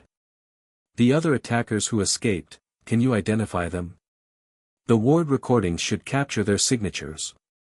Match them against the Ministry's known Death Eater files and you'll have names. We will. Bones studied him for a moment. You handled this well. Better than many trained Aurors would have. But you shouldn't have had to handle it at all. An 11-year-old boy shouldn't be fighting Death Eaters in his garden at 2 in the morning. No. But I'd rather fight them in my garden than wait for them to find me somewhere less defended. A fair point. She straightened, all business. My team will complete the scene examination. We'll need your formal statement by end of day. And Mr. Potter, consider accepting a security detail. The DMLE can assign Aurors, I have Goblin security. But thank you. She nodded, not surprised. One more thing. Sirius Black. Harry went very still. What about him? You filed an inquiry with my department last week regarding his incarceration without trial. I've been reviewing the file. Her jaw tightened. There is no trial record. No formal conviction. No evidence submission. Sirius Black was sent to Azkaban on the authority of Bartemius Crouch Sr., who was head of the DMLE at the time, without due process. I know. I am deeply troubled by this. I've initiated a formal review. If the circumstances are as they appear, a trial will be ordered. She met his eyes. I'm telling you this as a courtesy, Mr. Potter. Not because I owe you anything, but because it's the right thing to do. This should have been caught a decade ago. Thank you, Madam Bones. She left with her team. Harry stood in the entrance hall, alone, and breathed. Sirius Black. His godfather. The man his parents had trusted above all others. Locked in Azkaban for 10 years without a trial, while Lucius Malfoy walked free on a bought acquittal. If there was ever a clearer illustration of everything wrong with Wizarding Britain, Harry couldn't imagine it. The news broke like a tidal wave. The Daily Prophet's evening edition, a special edition, rushed to print, carried the headline in letters 3 inches tall, Lucius Malfoy arrested in Death Eater attack on Potter Manor. Below it, a subheadline, Boy who lived duels former Death Eater, wins. Below that, Rita Skeeter's breathless account of the attack, sourced from Ministry insiders and Goblin officials who spoke on condition of anonymity, which was probably Griphook feeding her exactly what he wanted published. The political fallout was immediate and devastating. Malfoy's remaining allies in the Wizengamot scattered like startled birds. The co-signers of the edict challenge publicly withdrew their support. 3 more ministry officials resigned. Cornelius Fudge gave a press conference in which he expressed his shock and outrage at the attack and announced his full support for the DMLE's investigation, which was the political equivalent of a rat leaving a sinking ship while claiming he'd always preferred dry land. Letters poured into the manor, hundreds of them, by owl and by goblin courier and, in one memorable case, by enchanted paper airplane that buzzed around the entrance hall for 20 minutes before Dobby caught it. Letters of support, letters of congratulation, letters from families who wanted to ally with Harry, letters from families who wanted to warn him, letters from strangers who'd lost people in the war and felt, for the first time, that someone was fighting for them. Harry read every one. He answered the ones that mattered. He also received a letter from Dumbledore, short, careful, written in the old man's elegant hand. Dear Harry, I have heard about last night's events. I am relieved you are safe. I am impressed by your actions. And I am, more than I can say, sorry that they were necessary. You were right, in our conversation at the manor. I saw the big picture and forgot that the little pictures are people. I am trying to see differently. It is difficult, at my age, to learn new ways of seeing. But I am trying. There is much I need to tell you about Voldemort, about your scar, and about the war that is not yet over. I would like to tell you in person, at Hogwarts, when you are ready. Not because I wish to manage you, but because you have earned the right to know, and because the information may one day save your life. I look forward to welcoming you to school. Yours, Albus Dumbledore. Harry read it 3 times, then set it aside. It felt genuine. It might even be genuine. Dumbledore was the most powerful wizard alive and one of the most complicated men Harry had ever encountered, capable of both profound wisdom and profound miscalculation, sometimes in the same breath. Harry didn't trust him. Not yet. But he was beginning to respect the old man's willingness to admit he'd been wrong, which was more than most people ever managed. He wrote back, Professor Dumbledore, thank you. I'm ready to listen whenever you're ready to talk.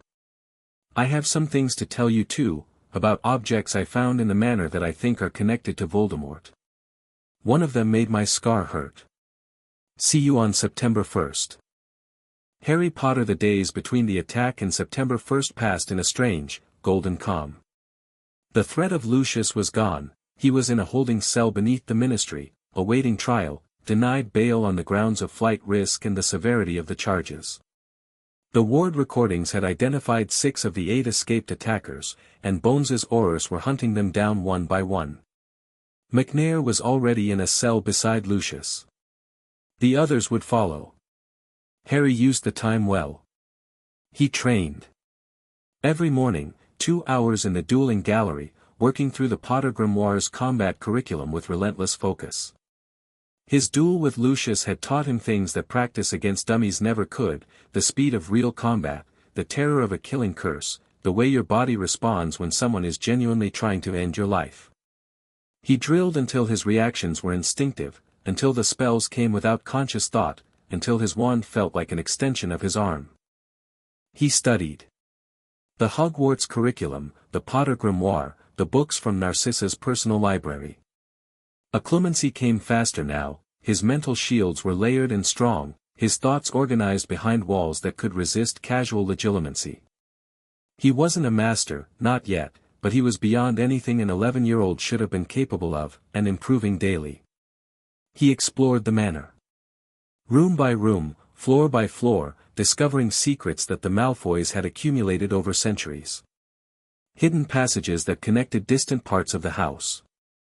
A greenhouse full of rare magical plants, some of them extinct in the wild, tended by an ancient house elf named Tilly whose entire existence revolved around keeping them alive. A room full of maps, magical maps that showed real-time information, tracking weather patterns, magical energy flows, even the movements of specific people if you knew how to calibrate them. And the blood-warded vault that still refused to open.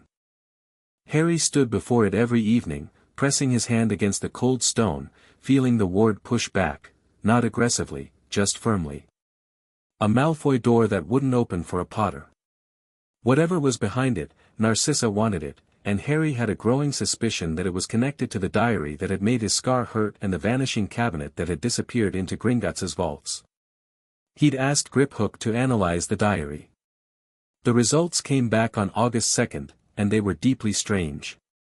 The object contains a fragment of a human soul, Griphook said, and his voice was different when he said it, harder, colder, with an undertone of revulsion that Harry hadn't heard from him before.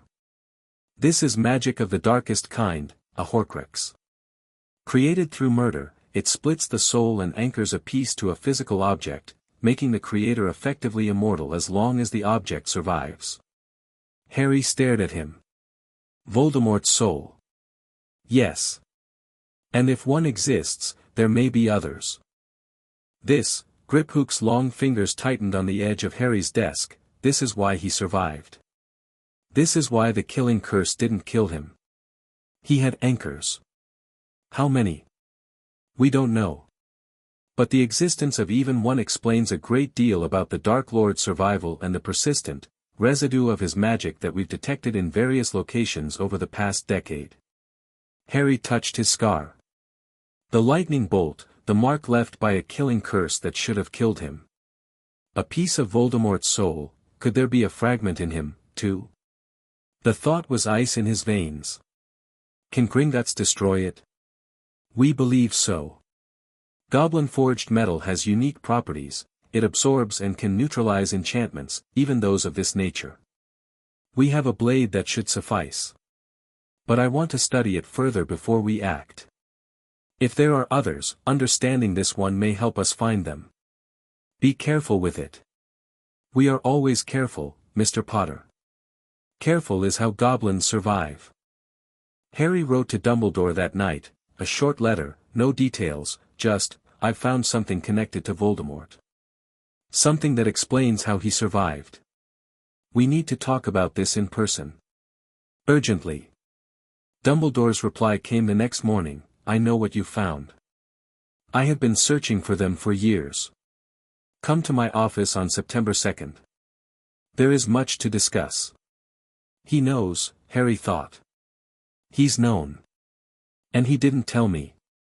The anger was familiar by now, the cold, focused anger that Dumbledore seemed to inspire in him, the frustration of dealing with a man who hoarded information like a dragon hoards gold. But the anger was tempered by something else, the recognition that Dumbledore, for all his secrecy, was working toward the same goal. Voldemort had to be stopped. The Horcruxes had to be found and destroyed. And Harry, with his scar and his connection to the Dark Lord, was at the center of it whether he liked it or not. He'd deal with Dumbledore. On his terms, not the old man's. But he'd deal with him. August passed. Harry trained, studied, planned, and slowly, carefully, began to build something that wasn't just a defense, it was a life. He wrote to Neville Longbottom weekly. The letters got longer and warmer as the weeks went by, Neville's cramped handwriting loosening up as the shyness faded, his letters full of stories about his grandmother's opinions on everything, his Toad Trevor's escape attempts, and his own quiet anxieties about Hogwarts. Harry found himself looking forward to Neville's owls in a way he hadn't expected, the simple pleasure of a friend who wasn't an ally or a banker or a political contact, just a boy who understood what it was like to grow up in the shadow of a war that had taken everything. He exchanged formal letters with Augusta Longbottom, who was as blunt and formidable on paper as Neville described her in person. She offered advice on Wisengamot politics, the moderates are sheep, Potter, and sheep follow whoever last fed them or frightened them, and Harry took it seriously. He met Andromeda Tonks again, this time at the Manor, and she brought her daughter, Nymphadora, who went by Tonks, who was 22 and in Auror training and had bright pink hair that changed color with her mood and the most spectacularly foul mouth Harry had ever encountered. She tripped over the entrance hall rug, knocked over a suit of armor, and told Harry he had brass ones the size of quaffles for taking on Lucius Malfoy at age 11. Harry liked her immediately. He visited the Potter family vault at Gringotts twice more, each time taking objects that called to him, a set of enchanted journals that recorded everything written in them across linked volumes, useful for communication. A trunk enchanted with 7 compartments, one of which was a full-sized room. A pair of glasses that looked ordinary but were enchanted with a dozen useful charms, low-light vision, magical detection, resistance to shattering. He replaced his old glasses with them and could suddenly see the world in ways he never had, magical auras visible as faint colors around people and objects, enchantments glowing like neon signs, the wards of the manor a vast golden web stretching across the sky. Dobby presented him with a birthday cake on July 31st, his actual birthday, which he'd forgotten in the chaos. It was enormous, 3 tiers, with a sugar griffin on top that actually moved. All 6 house elves had contributed, and they stood in a nervous row while Harry ate a slice and pronounced it the best cake he'd ever had, which was true, and they all burst into tears simultaneously, which was alarming but touching. "First birthday cake I've ever had," Harry told them, and the crying intensified. On August 15th, Amelia Bones sent word that Sirius Black's case review had been completed and a trial ordered for September 15th. Harry read the message 3 times, then sat in his study and stared at the wall for a long time, feeling something he couldn't quite name. Hope, maybe. The possibility that he might have family, real family, chosen family, waiting for him on the other side of a decade of injustice. He wrote to Sirius that night. He didn't know if prisoners in Azkaban received mail, didn't know if the man was sane enough to read a letter after 10 years with the Dementors, but he wrote anyway. "Dear Sirius, my name is Harry Potter. I'm your godson. I don't know if you remember me. I was 15 months old when you last saw me. I'm working to get you a trial. You should have had one a long time ago. I'm sorry it took this long. There's a lot to tell you. I'll tell you everything when I see you." Harry he sent it by owl and hoped for the best. August wound down. The manor was fully warded now.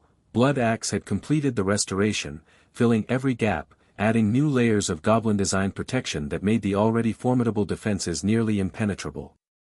Harry could feel the wards like a second skin, aware of every bird that crossed the property line, every mouse that scurried through the walls. He packed for Hogwarts on August 30th. Dobby helped, or tried to help, mostly by crying and packing extra socks and sandwiches into every available space. "Dobby will miss Master Harry Potter, sir," the elf wailed. "Dobby will keep the house clean and warm and ready. Dobby will write to Master every day. Dobby, I'll be back for Christmas. It's 3 months. 3 months, Dobby repeated, as if Harry had said 3 centuries. Take care of the house. Take care of the other elves. And Dobby, sir. Thank you. For everything." The elf's lip trembled. He threw his arms around Harry's knees, the highest point he could reach, and sobbed into his robes. Harry patted his head and let him cry. September 1st dawned clear and bright. Harry stood in the entrance hall of Malfoy Manor. No. Not Malfoy Manor. Not anymore. He'd been thinking about that for weeks, and he'd made a decision. Potter Manor, he said to the empty hall. The portraits on the walls stirred. The wardstone pulsed, somewhere deep below. The house listened. This house was built by Malfoys. It was maintained by Malfoys. It saw centuries of Malfoy history, good and bad. Harry looked up at the chandelier, the grand staircase, the marble floors. Now it's mine. And I'm naming it for my family. Not to erase what came before, but because this is a new start. For me and for this house. The wards hummed. The chandelier chimed softly. And the portraits on the walls, generations of painted Malfoys who'd watched in hostile silence for weeks, seemed to settle, to accept, or at least to stop fighting. One portrait, the severe Elizabethan woman who turned her back on Harry's first day, slowly turned around. She looked at him with an expression that was grudging but not entirely hostile. "You have nerve, boy," she said. "I'll give you that. Thank you, Lady Malfoy. It's Lady Euphemia, if you must address me. And fix the south garden. The roses are a disgrace. Harry smiled. I'll put Tilly on it. He picked up his trunk, the enchanted 7-compartment trunk, light as a feather despite containing everything he owned, and walked out the front door. Griphook was waiting on the gravel drive with a portkey. King's Cross Station, the goblin said. Platform 9 3/4. The Hogwarts Express departs at 11 o'clock. He held out the brass button. Harry took it, then paused. Griphook. When I'm at school, the manor is yours to protect. You, Blood Axe, and the house elves. I trust you with my home. Griphook straightened, and something passed across his face, surprise, maybe, or a deeper recognition. Wizards did not trust goblins with their homes. Wizards did not trust goblins with anything, if they could help it. But Harry Potter was not like other wizards, and Griphook had known that since the moment he'd met a 10-year-old boy in a cupboard who'd responded to the news that his world was a lie by asking what to do next. Your home will be standing when you return, Mr. Potter. You have my word. That's all I need. The portkey activated, and the world spun. King's Cross Station was a cathedral of iron and glass, packed with muggles rushing in every direction, and somewhere in the middle of it, invisible to all of them, was a magical platform that you reached by walking through a solid brick wall, which Harry thought was either brilliant or insane and possibly both. He found the barrier between platforms 9 and 10, took a breath, and walked through it. Platform 9 3/4 exploded into existence around him. A scarlet steam engine, the Hogwarts Express, sat at the platform, gleaming, steam billowing from its funnel. The platform was packed with families, witches and wizards in robes, children with trunks and owls and cats, parents hugging their kids and wiping their eyes and calling last-minute reminders. The noise was enormous, a wall of sound, and Harry stood in the middle of it and felt something shift inside him. He'd been alone for so long. Fighting alone, planning alone, sleeping in a cupboard alone, walking through a world that didn't want him. Now he was walking into a world that did, or at least a world where he had a chance to belong, if he chose to. He chose to. He loaded his trunk onto the train and found a compartment near the back, empty, quiet, a window seat. He stowed his things, sat down, and watched the platform through the glass. Families everywhere. Mothers kissing foreheads. Fathers ruffling hair. Brothers punching shoulders. Sisters stealing scarves. The ordinary, unremarkable chaos of people who loved each other, seen from the outside by a boy who'd never had that and wanted it with a fierceness that surprised him. Someday, he thought. Not today. But someday. The compartment door slid open. Harry. Neville Longbottom was round-faced, nervous, and clutching a toad that was making a determined bid for freedom. He looked exactly like his letters, earnest, anxious, and deeply, fundamentally decent. Neville. Harry grinned. Get in here before Trevor escapes. Neville scrambled in, stuffed Trevor into a pocket, and sat down across from Harry with the expression of a boy who couldn't quite believe his luck. I wasn't sure I'd find you. Gran said you'd probably be in the first compartment, because you're you, but I thought you might want some quiet, so I checked the back first. Your Gran was wrong. I like the back. Less traffic. She'll be furious when I tell her. Neville smiled, and the nervousness faded a little. So. You really dueled Lucius Malfoy? He threw a killing curse at me and I dodged it. Then I blew up my own lawn. It wasn't as glamorous as the papers made it sound. It sounded pretty glamorous. I was in my pajamas, Neville. Neville laughed, a startled, delighted sound, and Harry laughed with him, and something clicked between them, easy and natural, the beginning of a friendship that had nothing to do with politics or power or the boy who lived. Just two boys on a train, going to school, trying to figure out who they were going to be. The train whistle blew. The engine huffed. The platform began to slide past the window as the Hogwarts Express pulled out of King's Cross, gathering speed, heading north. The compartment door opened again. A girl with bushy brown hair and slightly too large front teeth poked her head in with the confidence of someone who had never met a room she couldn't enter. "Has anyone seen a toad?" "A boy named, oh." She spotted Neville. "You must be the boy." "I'm Hermione Granger." "And you're—" Her eyes went to Harry's forehead, widened, and then, to Harry's surprise and immediate respect, she looked away from the scar and met his eyes instead. "Harry Potter. I've read about you." "Well, everyone's read about you, obviously, but I've read the actual court transcripts from the Wisengamot session, not just the prophet coverage. Your citation of Article 14, Section 3 was," she caught herself, flushed slightly. "Sorry. I do that. Go on about things." "Don't apologize," Harry said. "Sit down. Tell me what you thought of the citation." She sat. She told him. She was brilliant, quick-minded, ferociously well-read, with a hunger for knowledge that matched Harry's own. Within 10 minutes, they were deep in a conversation about wizarding law that made Neville's eyes glaze over, and within 20, Harry had decided that Hermione Granger was going to be either his closest ally or his most formidable rival, and he was perfectly happy with either. The train rattled north. Scotland opened up beyond the windows, wild country, green and grey, lochs and mountains and a sky that went on forever.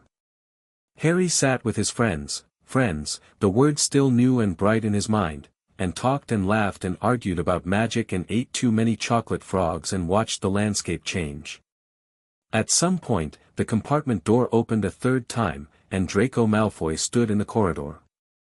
He was thinner than the last time Harry had seen him, and paler, and the arrogant confidence he'd worn at the Manor was gone, replaced by something harder and more brittle. His robes were new but not expensive, not Malfoy quality, not anymore, and his eyes were red-rimmed in a way that suggested he'd been crying recently and was furious at himself for it. 2 boys flanked him, large, dull-looking, the kind of boys who existed to make other boys feel protected. Crabbe and Goyle, Harry guessed, from the family names. "Potter," Draco said. His voice was tight, controlled, an 11-year-old's imitation of his father's aristocratic drawl. "Living in my house. Wearing my family's silver. Sitting on my train like you own it." "I don't own the train," Harry said mildly. "Just the house." Draco's face flushed. "My father is in a ministry holding cell awaiting trial for attempted murder." "Would you like to finish that sentence?" The compartment went very quiet. Hermione's hand was near her wand, Harry noticed, not reaching for it, but near it, ready. Neville had gone pale but hadn't looked away. "Good." Draco's jaw worked. Harry could see the emotions cycling across his face, anger, humiliation, grief, the desperate need to be strong in a moment when everything was falling apart. He was a boy whose father was in prison, whose house was gone, whose name was poison, and he was standing in a train corridor trying to be threatening because it was the only script he knew. Harry made a decision. "Draco," he said, and his voice was different now, not mocking, not cold. "Quiet. Sit down." "What?" "Sit down. Your goons can find another compartment." Crabbe and Goyle looked at Draco, confused. Draco stared at Harry.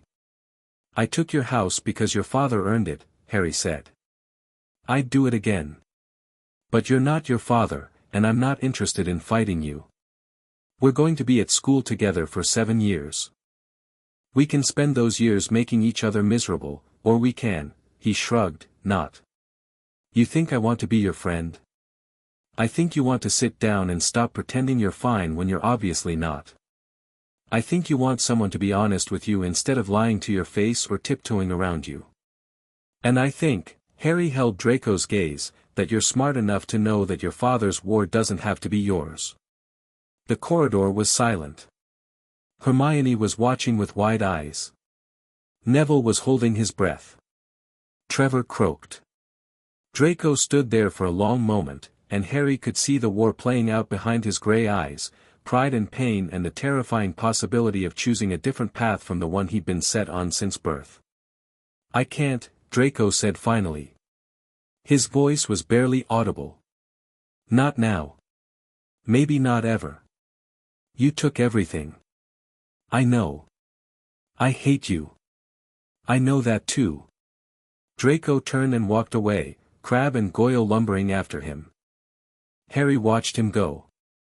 "That was either very brave or very stupid," Hermione said. "Probably both," Harry agreed. "But I meant it. He's not his father." "Not yet," Neville said quietly. "But if nobody gives him a reason to be different." Harry looked at Neville. The round-faced boy met his gaze with a steadiness that belied his nervous exterior, and Harry thought, there's more to Neville Longbottom than anyone gives him credit for. Including Neville Longbottom. "Yeah," Harry said. "Exactly." The train rolled on. The sky darkened. Stars appeared, thick and bright, more stars than Harry had ever seen over Little Whinging or even Wiltshire. The countryside gave way to wilder terrain, deep forests, steep valleys, rushing rivers that the train crossed on narrow bridges. "We should be there soon," Hermione said, pressing her face to the window.